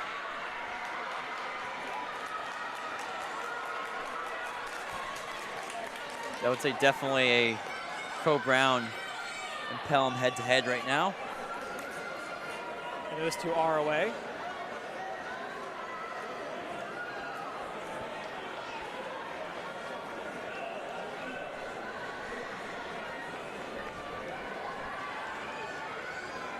top seed in this heat is going to be St. Thomas, so we'll see what kind of strength they have in his last 2 legs as they're coming back from Co Brown now. Yeah, they're moving their way back up. Pelham's put up about 20 meters now on Co Brown.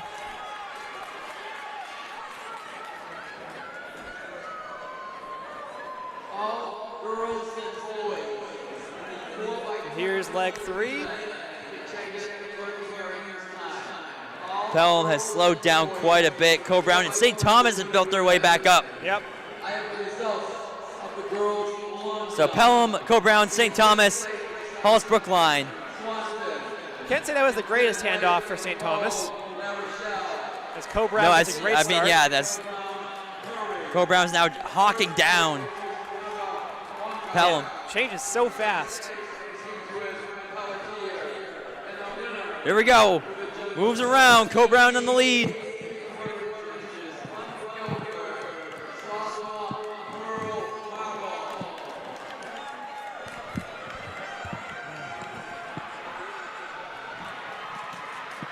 Pelham's trying to hang in there.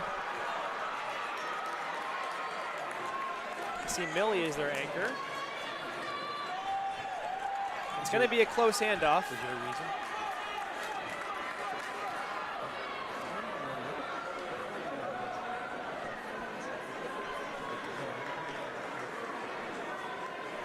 All right, onto the stretch. The handoff, Co Brown is going to be slightly ahead of Pelham. Pelham gets the baton first. But Co Brown is a bit further ahead. Here's the move. It's a strong start for Millie.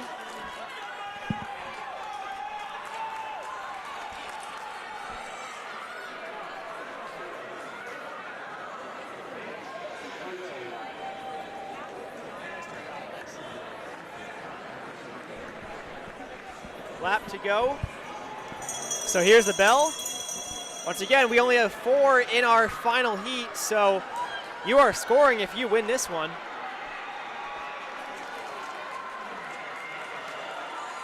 Looks like St. Thomas is trying to come back. Hollis Brookline, they're all sort of closing up again. We are on the last lap, 100 to go.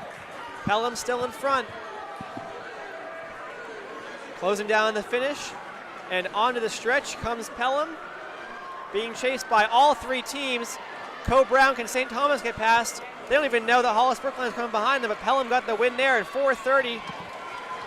Then it was Co Brown. I don't know who got the 3rd place there. That was a pretty big jump from that 4:38 from the first heat. 4:30.13 for Pelham. Co Brown 4:32.03. Hollis Brookline 4:32.27. St. Thomas 4:32.34. That's pretty It tight seemed like between everyone all ran 3 pretty of well them. in that heat.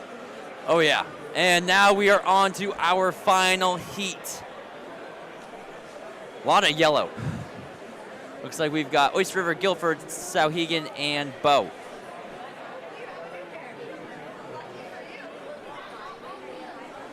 So Oyster River should be in the driver's seat right now for the team title.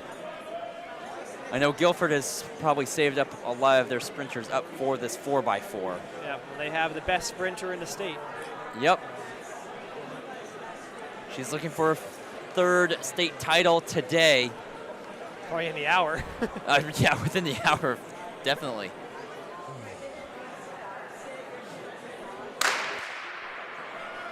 Here we go. Final heat. We will crown another state champion. Actually, we'll have 4 state champions after this race. And I know that Marvel on Guilford, she won the long jump. Yep, and they all have phenomenal 300 times coming into today. Looks like Here we go, Oyster River, Guilford, 1 and 2. Yeah, they just got to keep it close for Sawyer. That's it. Yeah, Sawyer just needs to be close. That's it. Absolutely right. Oyster River puts on about 5 meters. Sauhegan goes around Guilford. Great finish for Sauhegan. See if she can catch Oyster River. I definitely think Guilford is going slow to fast by the looks of it. Well, they definitely got their anchor. the fastest.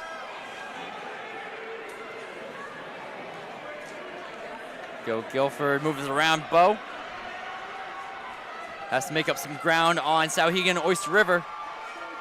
Zanson and Smith are the two in the lead right now for Oyster River and Sauhegan. Kavanaugh also looking for her third of the day. Yeah, It's- a lot of doubles today. Yep. Triples, in fact. All right, here we go. We'll have to go. Sauhegan pushing up to the front. Guilford makes their way back. Yeah, it's closing down to be a 3-team race right now. We'll see if Bo can get back into it.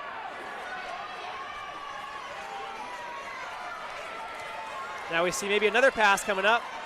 Lead change coming up. Guilford moves up on the back of our front runners. Oyster River makes their move. Kavanaugh sits in the third leg. Here's Bo coming up. Bo's gonna going move three inside. wide. Gonna get shaky here. So Bo's now moved into second, followed by now Sauhegan's moved up front. Guilford now moves around. So now they gotta chase down Kavanaugh.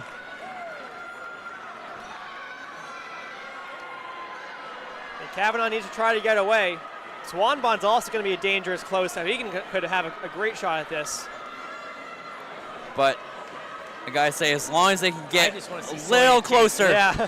just a little closer, I think Sawyer's. I mean, I think Sawyer's got this with this distance anyway. But And Cardy's going to be the anchor for Oyster River. Already run both the 55 and 55 hurdles, It's correct? closing up Yep. now. Yeah, it's down to 2 teams, I'd Yep, say, unless she's- Swan Bond has something to say. You might want to get in a different area code when Sawyer's chasing you. yep, you definitely want to have more of a build-up, but this is definitely Not enough. not enough. I think that Sawyer- Sawyer's definitely in the driver's Sawyer- seat right now, but Sawyer's got it. there's always a chance. It's a chance. So you're saying there's a chance. See how fast she tries to make it up. This is a different world right there. Yep. Well, no matter what, someone's going to win 3 state titles today. Sawyer's trying to go around now.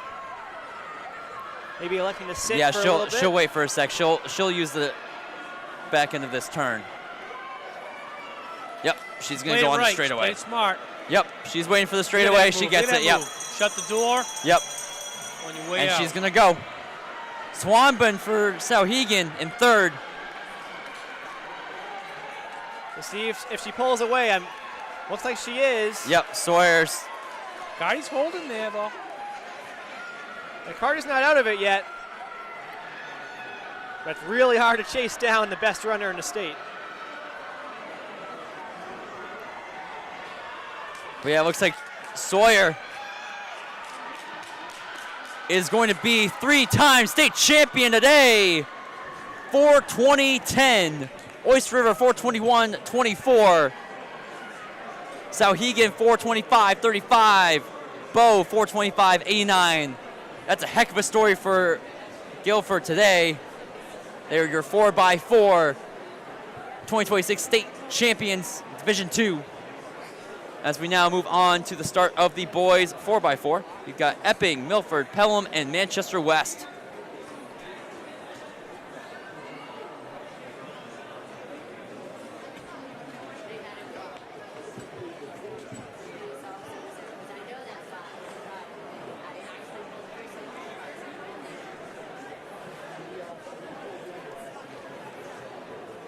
I think that's going to move. Yeah, Guilford's now in third place for the girls.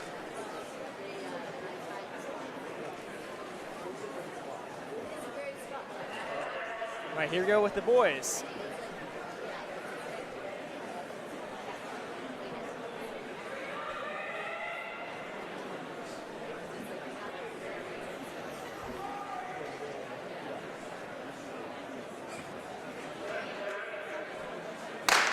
All right, first heat is off.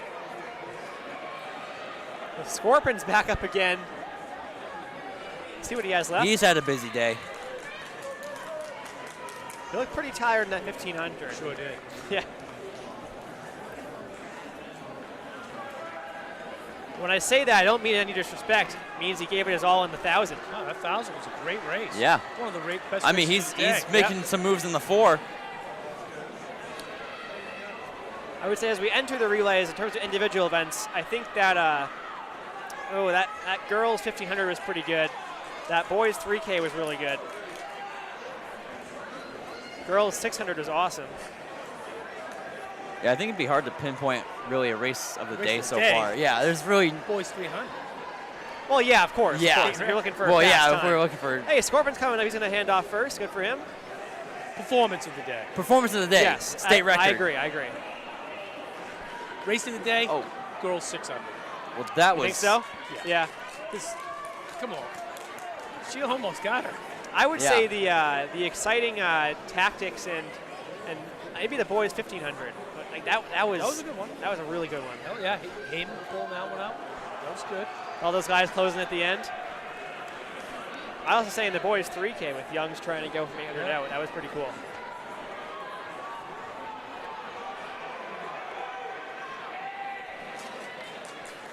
There's still Milford in front. Looks like a move is coming up. It's a lot of blue teams. I can't tell which one it is. I believe Epping. Is that thing okay? I'm only basing off of the order in the It is that. handoff Oh, yeah, they're coming that in. makes sense. Yeah, look at all these similar uniforms. So Epping Yeah, over we've Milford, had over that Pelham. happen a couple of times during the season.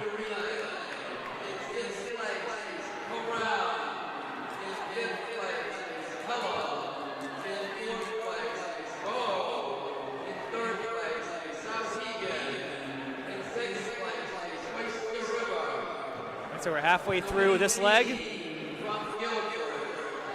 Milford trying to get in the shoulder, but not going around yet. Pelham's getting back into it.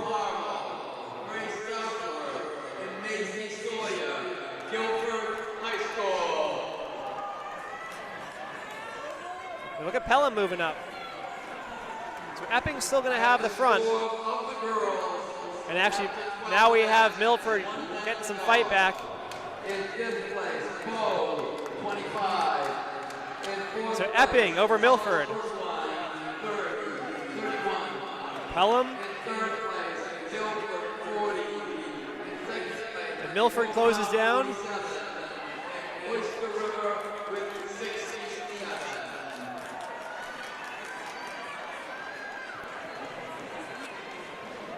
So Milford's now in front. Trying to hang on for this last lap. Epping's trying to fight back now. We'll see who has the legs. A little bit in the tank. I'd say so, yep. Yeah, we'll see if Milford maybe went a bit too early. Actually starting to pull away now a little bit. Looks like he is. Good battle over these two schools. I'm sure Epping did have something in the tank, but it seems like so did Milford.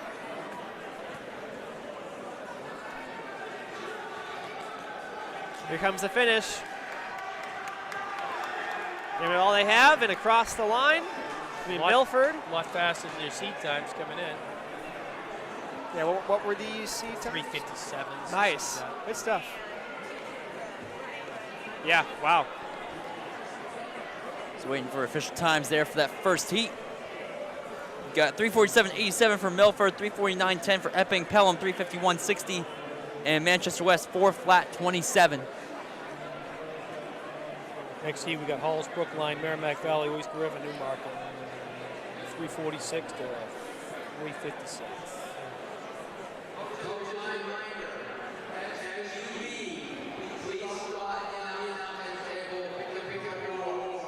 Oyster River needs to come up big right here. Yep. For For a team title. 'Cause right now, we're about 7 behind, I believe. Yeah, with Co-Brown being in that final heat, being a pretty runaway favorite. Maybe not runaway, but definitely the favorite. It is going to be pretty tough. 5 seconds. Yeah.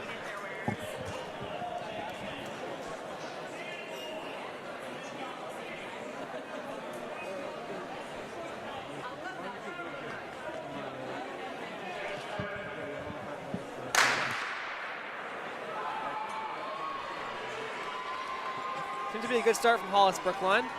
Oyster River as well.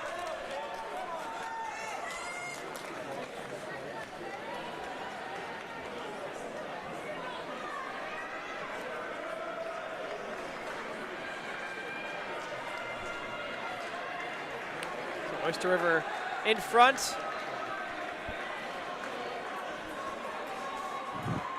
And a pretty solid lead, actually.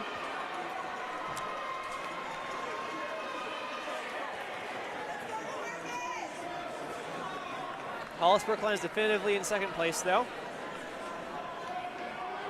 as we enter the home stretch for the first standoff and end of the first leg. Look at this close from Hollis Brookline. All right, there's the handoff. Oh, Ooh. come on. Ooh. Luckily, they still got the baton across. Yeah, yeah. We lost half a second there or so.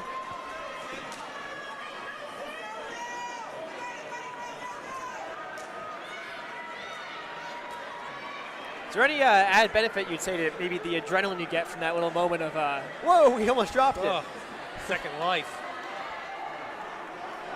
They're still in it. Oh, they're definitely in it. See what kind of kick these two have. He's closing the gap. He's tightening up. Yeah, so near disaster could end up in Hollis Brookline having the lead.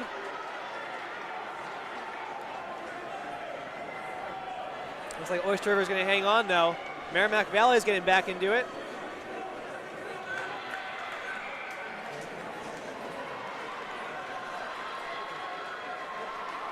All right, now Oyster River and Hollis Brookline are trying to pull away, first and second.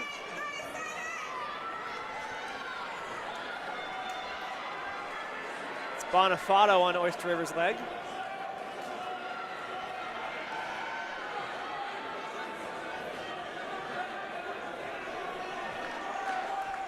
We want to keep an eye on that clock, too, for our later heats to see where they end up placing. Looks like we were around 3:19 or so coming through that last lap. Yeah, they're going to need a low 340 to do some damage. Yeah, I would say probably 338, 337 is gonna be what you need to take. They're putting themselves in an okay spot for that. Yep. 247, that looks pretty good. 50.51 will do it. We'll see if one of the anchor legs has that in them. This guy looks good. I think a 52 could do it as well. Yeah. Between 50 and 52. Last leg should Hey, what, this kid's got get them some wheels. scored. Went through 313. Yeah, Oyster River is definitely away.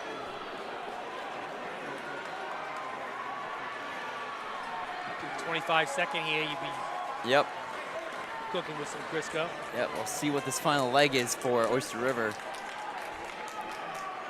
Came through at 247.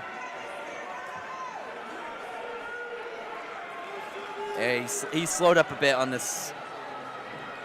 That's Nuno Quarco, Yep. closing leg. 341, that's not too bad. It's going to be tough to see what. Hey, that has them, looks like. they would be third Top place. third, right? So you know what? They're actually, they're number 2 now in terms of overall times. Okay. So 341.45 for Hollis Brookline, 344.93. Or sorry, for Oyster River, Hollis Brookline. Yeah. This one. The only thing Cobra's got to 344.93. do is hang on to that baton. Yeah. As long as Merrimack he- Valley, as long as he gets that 348.09. Newmarket, 350.65. I don't know what they're 4x200s are. All right. They do have the second fastest 4x2. And Oyster River has no. Oh, they do. Sorry, Oyster River's also in that last heat. St. Thomas, Co-Brown, Kingswood, Pembroke. What would be pretty exciting is if Co-Brown somehow DQ'd this, we have basically they'd be pretty much even heading into the last event. Yeah, that's what I'm hoping for. Yeah, man. I mean, Are we let's hope. are not. we hoping for a the drop sake of the baton? audience. It's like, maybe Santa Claus and the sleigh will crash tonight. Yeah. Making a lot of kids really sad. That'd be exciting. Then we just look forward to Easter, right? Sure. Hey, let's do that. Come on, Tyler. I don't even know what that was trying to be a metaphor for. I don't either. They sound good. All right, here we go. Final heat. Boys, 4x4. Pembroke charging out front.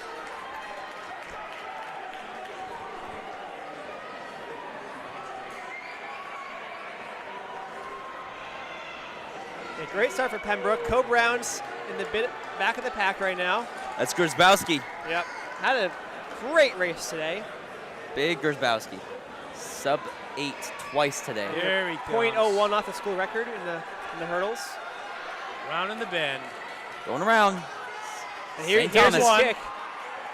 Co-Brown might have the front of the race here. Gersbowski going all the way out to lane 2. You know Zatko's charged up. Zacko has had a pretty good day too. St. Thomas, Pembroke, Co-Brown, followed by Kingswood. Gersbowski got hit there.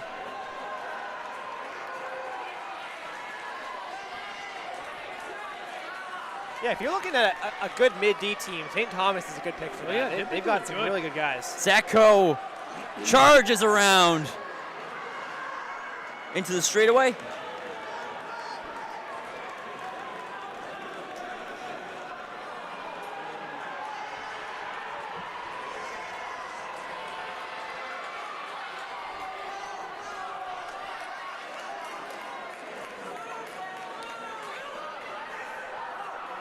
We're going to hand off to our third legs. Let's get there, get there, get there. Yep. All he has, and Time to beat 341. it's a good leg. Well, they're on a good pace so far. Yeah. And honestly, I feel like Co-Brown doesn't need to necessarily, obviously you want to win a state championship, but for the team title doesn't need to beat Oyster River, just needs to make sure they're at least a little bit close. They got a solid lead so far.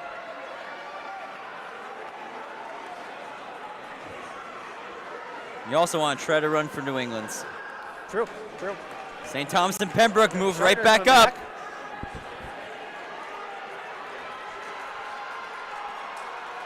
St. Thomas going out to lane 2, makes the move.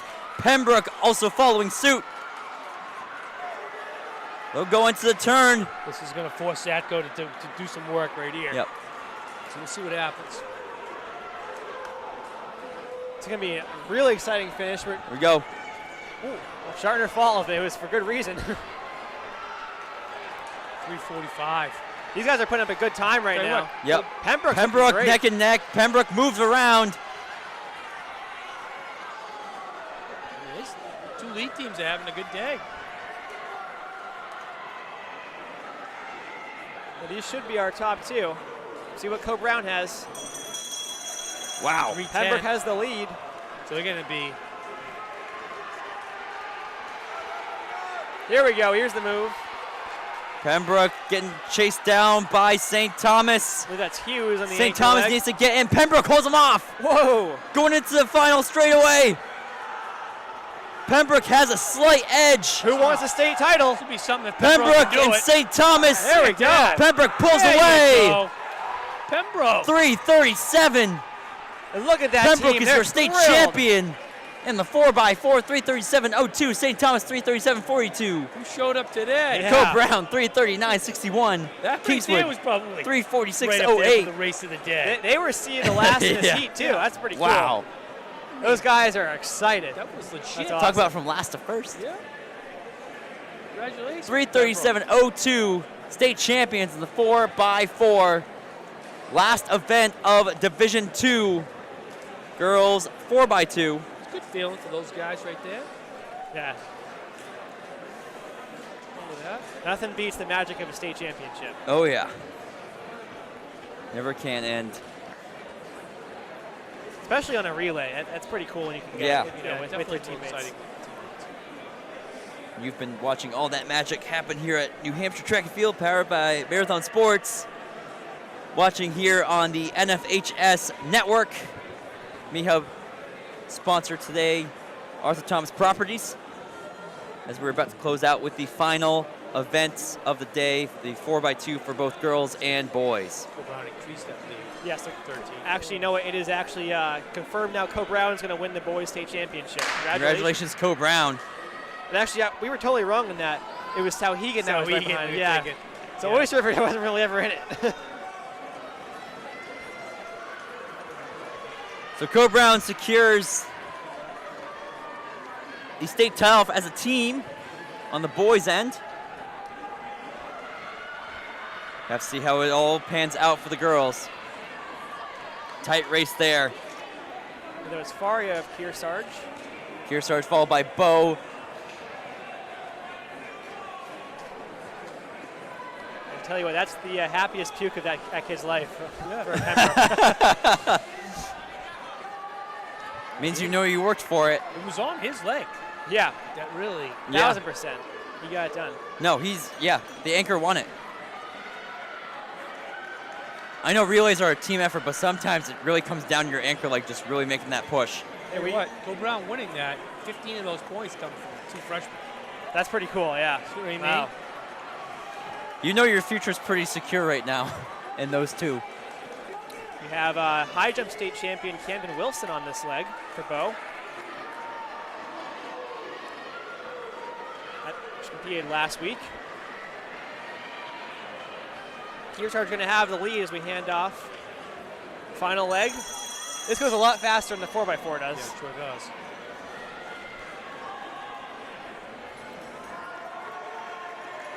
It's not like it's a shorter distance or anything. More like half.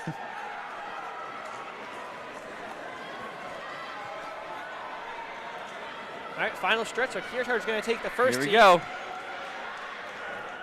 Nice kick to the line. Kearsarge takes this Kingswood. in 154. Kingswood got Bo at the end there.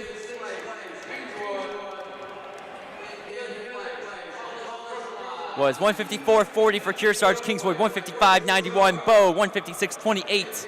Pelham 203.86. Moving on to heat number 2. Who do we got?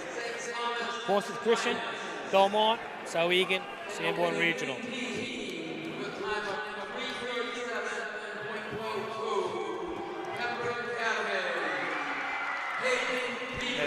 Big cheers for Pembroke when announcing that 4x4.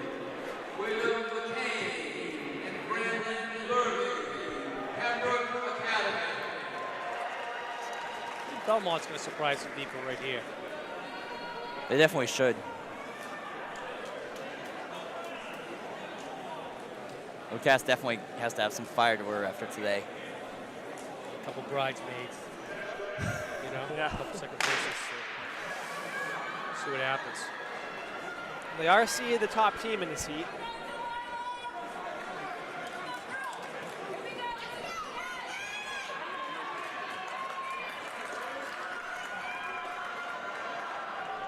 Souhegan breaks stagger going up into the front.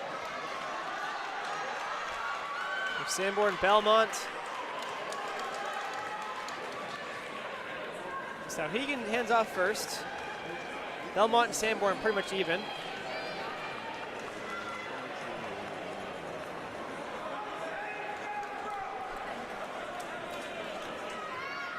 Souhegan 10 meters out from Belmont.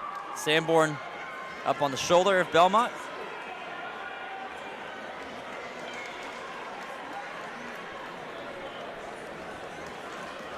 Souhegan's running very well right now.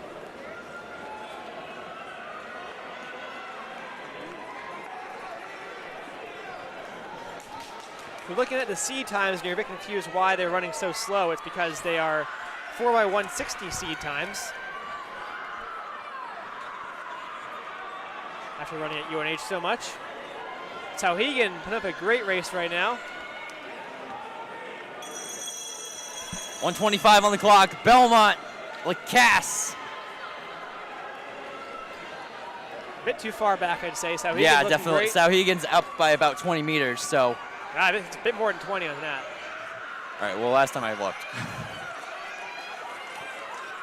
Souhegan hanging Lacasse on. should be bringing it back just She by brought a it bit. back to about 20 meters and then a bit some, but Souhegan had a great first 3 legs, and they all seem pretty happy with that. All right, Souhegan tries to vie for top 6. 151.73. Belmont 153.62. Sanborn 156.68. And Portsmouth 159.16. Well, PCA. We're going to close this out. Already we have Oyster River being our team champions. All right, so team champions secured. Oyster River for girls, Co Brown for boys.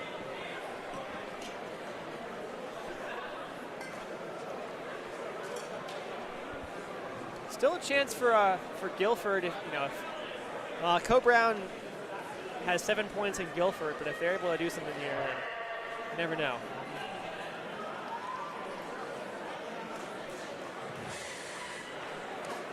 All right, final heat. We've got Guilford, Hollis Brookline, Co-Brown, and Oyster River.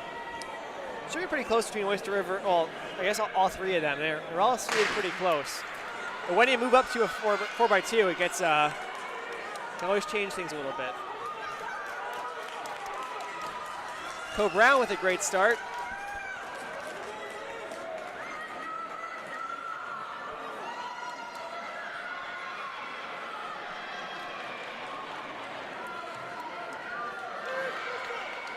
All right, so handing off first. Looks like we're pretty even between Hollis, Brookline, and Guilford. Actually, all 4 teams are in it now. They cut in around.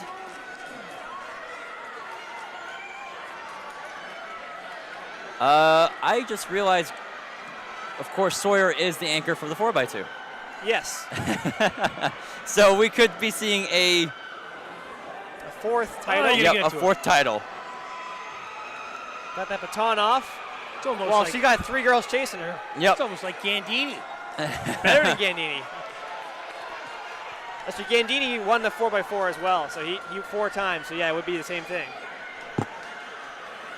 So here we go. Sawyer chasing her 4th state title today. She's Well, going to have some company right behind her. I wouldn't want the baton in anyone else's hands. Sawyer gets it. Wow. They're chasing after her. Oh, they know who they got. And Dow is right They're there. all She's in got a this. shot. Dow's trying to go around now. Dow. She does. Does Sawyer have anything left after today? I don't think so. she does. She better get it together. Well, She's Sawyer's got to coming go. back now. Dow puts on a huge gear going but around. here's Sawyer Sawyer's coming coming back around. Who's going to get it? Dow's going to hang on to win. Wow. Dow what a gets run. it. That was a hard-fought win there. Dow gets her state championship. How about that? 152.30. No better Guilford. feeling than coming back on Macy Sawyer. Oh, wow. 152.61. It only took Sawyer to have 3 events in her. Yeah. Co-Brown 153.18. Oyster 154.40. Oh, hold on, folks. Hold on. Sauhegan actually won that. From Wait, last, what? From the other heat. From the other heat. From the other heat? Sauhegan Wait, what was won. her time? Oh, my gosh. What was it? 151. Oh, my. I didn't even. It actually was. Yes. Okay, so never mind. What do you know? Sauhegan is your state champion, the 4x2 That's from the second great, heat. yeah. Wow. Wild. Hopefully Hollis Brookline knows that. We can find out. For ourselves. Yeah, that's gonna be pretty tough. Find out the hard way. Hey, Wow. still a great kick from them though. Yeah. That was a really Still phenomenal a great finish. move for Dow. Yeah. Hey, good for Sauhegan for getting that win. That's awesome.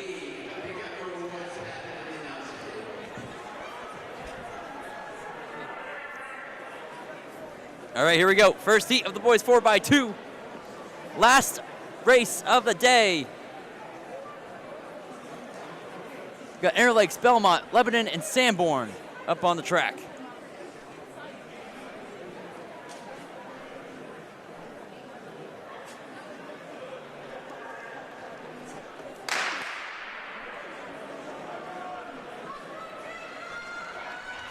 I only see 3 teams in this Yeah, race. I'm only seeing 3 also. Trying to figure out who's not here. Lebanon's here, Belmont's here. It's Interlakes. Interlakes, okay. I could have sworn I've seen Interlakes here today.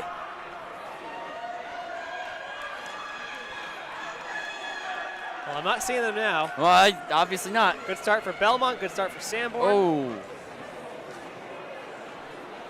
Missed handoff for Lebanon. Ah, He's getting back into it, though. still some time to go. Nice cut in for Belmont. That was perfect. Definitely got enough space right here. So Sanborn has the front.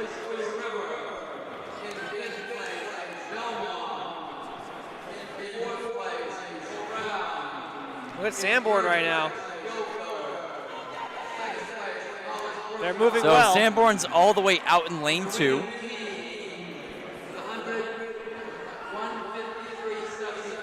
Looks like he's still out in lane 2. Now he cuts in. Belmont's coming back. Seemed like the Sanborn kid started swimming for a second and got it back. But a fall from the Sanborn kid. Understandable. All right, around the back stretch. Final corner, and Sanborn's going to hold on. See what kind of time they put up. Keep an eye on that clock. We know things can happen from different heats. So there we go, 139.73. Unofficially, 139.71 for Sanborn. Lebanon, 142.48. Belmont, 144. Flat, moving on to heat number 2. 139.71, time to beat. We got Merrimack Valley, we got Pelham, we got Conval, we got Milford.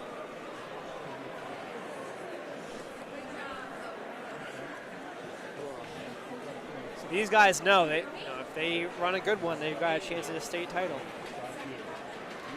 Souhegan's ranked pretty far ahead in that fastest heat. As opposed to a bad one, Tyler? Huh?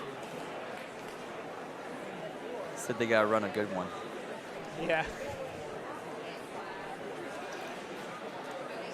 The Merrimack Valley kid's practicing his golf swing.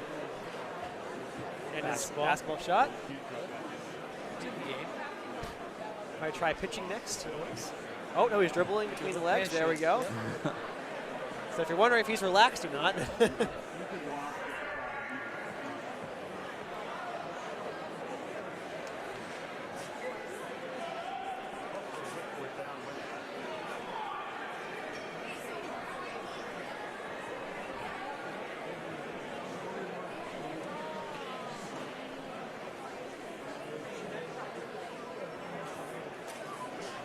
They're set in blocks. Oh, no. I did not see a jump. Who? It might be Pelham, one of the kids Conval? doesn't look happy. Quick discussion between judges here.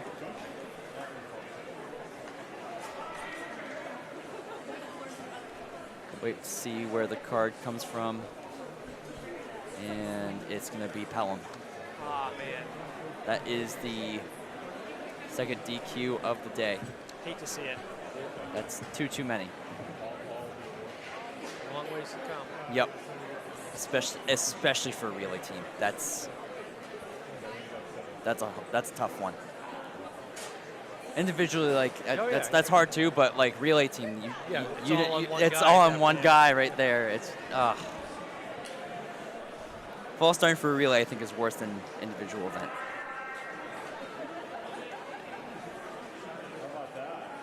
But here we go. We're gonna reset here.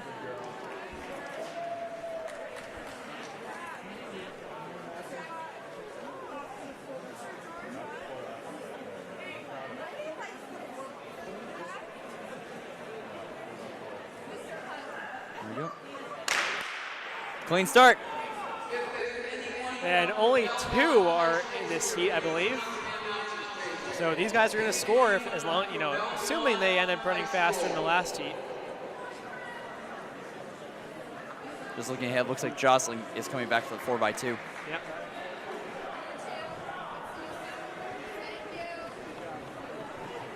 Glad to see you wearing something other than Vaporflies for a 200.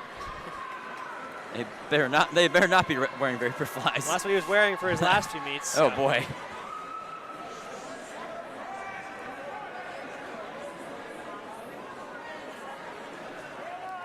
And so there is Conval in front. Pretty dominant lead right now. Look what they close with. Oh yeah. Can't really ask for anyone better than that. Well, actually, you can't. Can't really. You can't.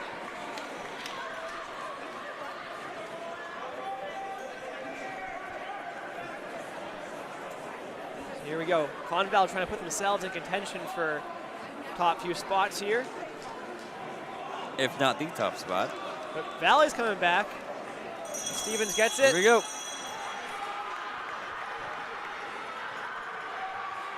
He is so smooth, powerful. Last 100. Ross Stevens already got the state record today. see what our time ends up being. It's going to be around 137.82. Look at that time, and we bring on our final race of the D2 meet. Merrimack Valley 141.15 final heat for the 2026 Division II State Championships. Sanborn is 139.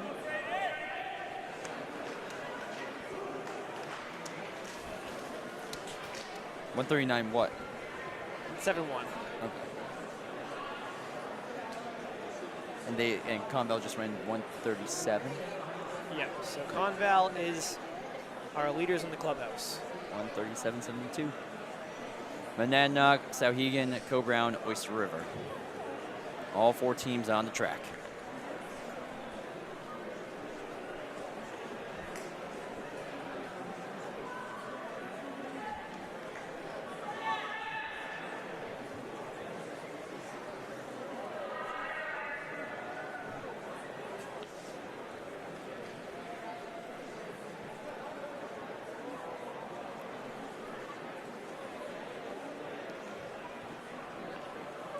Who's going to win the last state championship?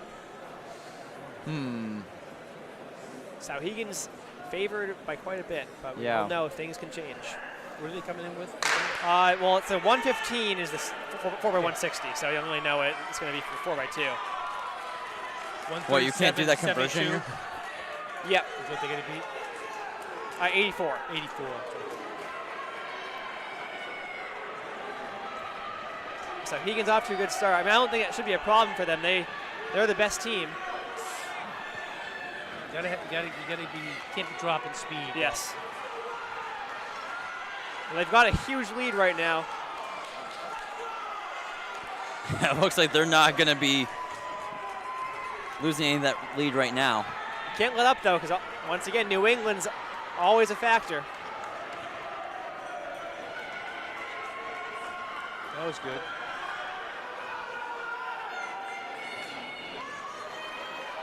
So they are well in the lead. Gonna have one leg to go.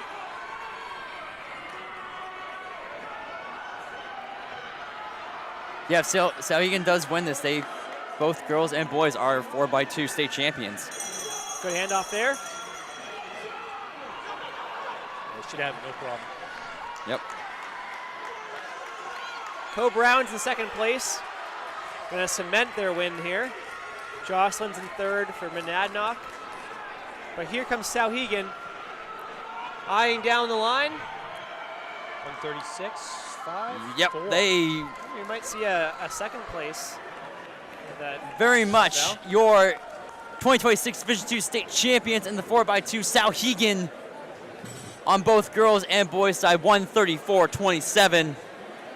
Co-Brown 137.40, Monadnock 138.71, and Oyster River 141.92. Your team champions, Co-Brown and Oyster River. Oh yeah. Co-Brown ends up getting second place overall. And Conval's going to be third in that 4x4. So now we have all the events scored. So yeah, it is going to be Oyster River for the girls. 68 points, Co-Brown 51, and Guilford with 46. Okay. Then for the boys, Co-Brown is 61, Sauhegan 50, and Conval 36. So those are your top 3 teams for these state championships. And that's going to do it here for Division II 2026 NHIAA State Championships. This is New Hampshire Track and Field, powered by Marathon Sports, live on the NFHS Network. Ryan Moore here on the call with everybody today with Jimmy Mack and Tyler Sheedy. We're going to say so long here. Join us for the Division I State Championship meet later on in the day, as we're going to sign off here at Plymouth State University.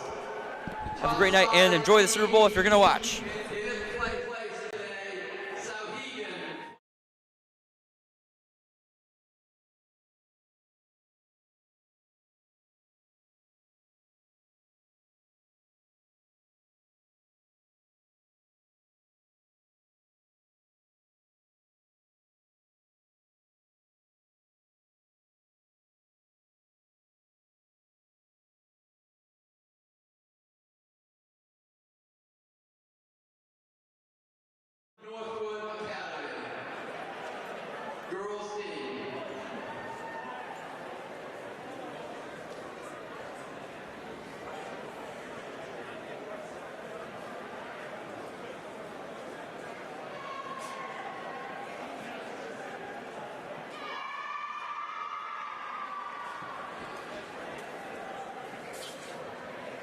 And the winning team with 68 points, Oyster River High School.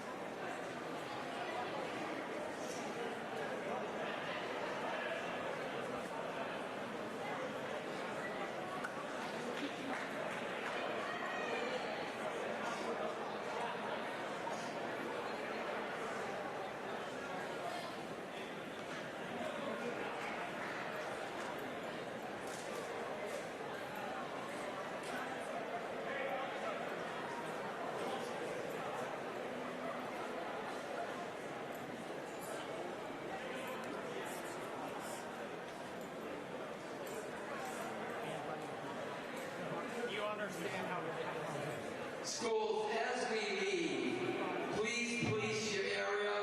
At 1 o'clock, we have another meet coming in here. So please help us out and police your area.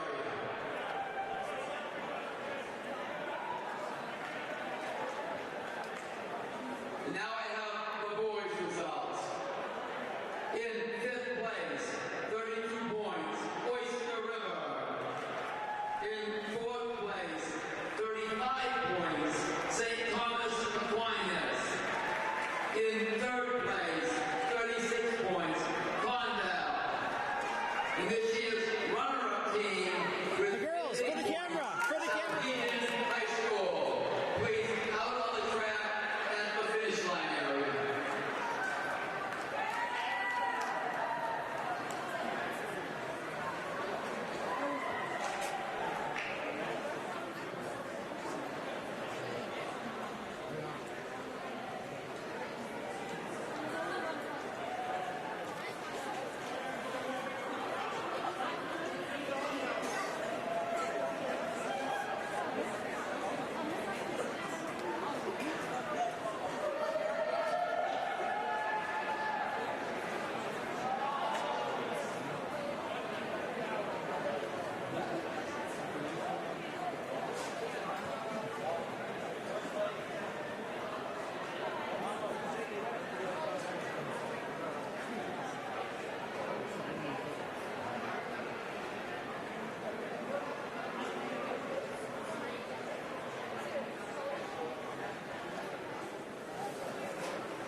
There is lunch out in the foyer.